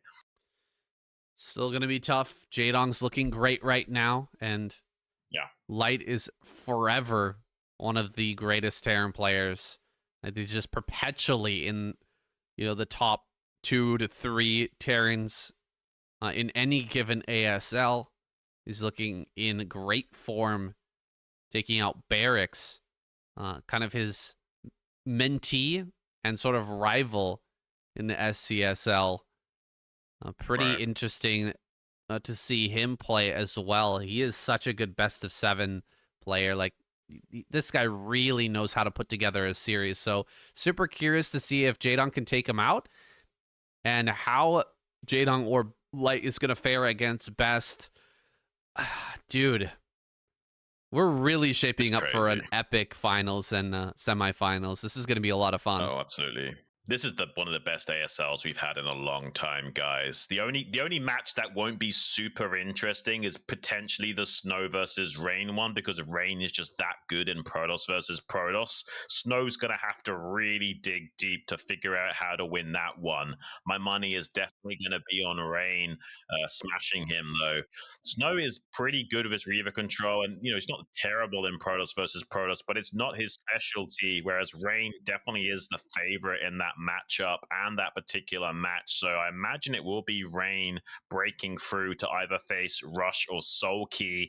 I don't know, man. I do think it's still going to be SeoulKey breaking through to that final spot. My eyes, though, are mainly going to be on Best, and can he overcome either Jaedong or Light, which we're going to be having that match tomorrow. That's going to be a really insane series, Jaedong versus Light. These guys are both the same age. They've been in the scene for roughly the same amount of time. They know each other inside and out. They have great respect for one another, and they both can keep their nerves under control on stage. So that's going to be one of the best matchups we've had in the entire ASL, I imagine.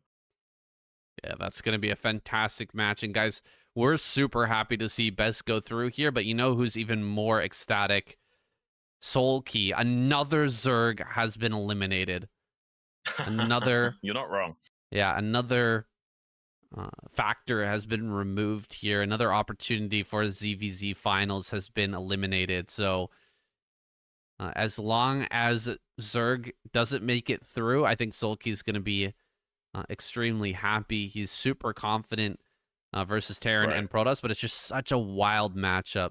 Imagine we get like Jaedong versus SeoulKey in the finals. Like anything can happen, guys. It's so hard to predict that type of situation, that type of scenario.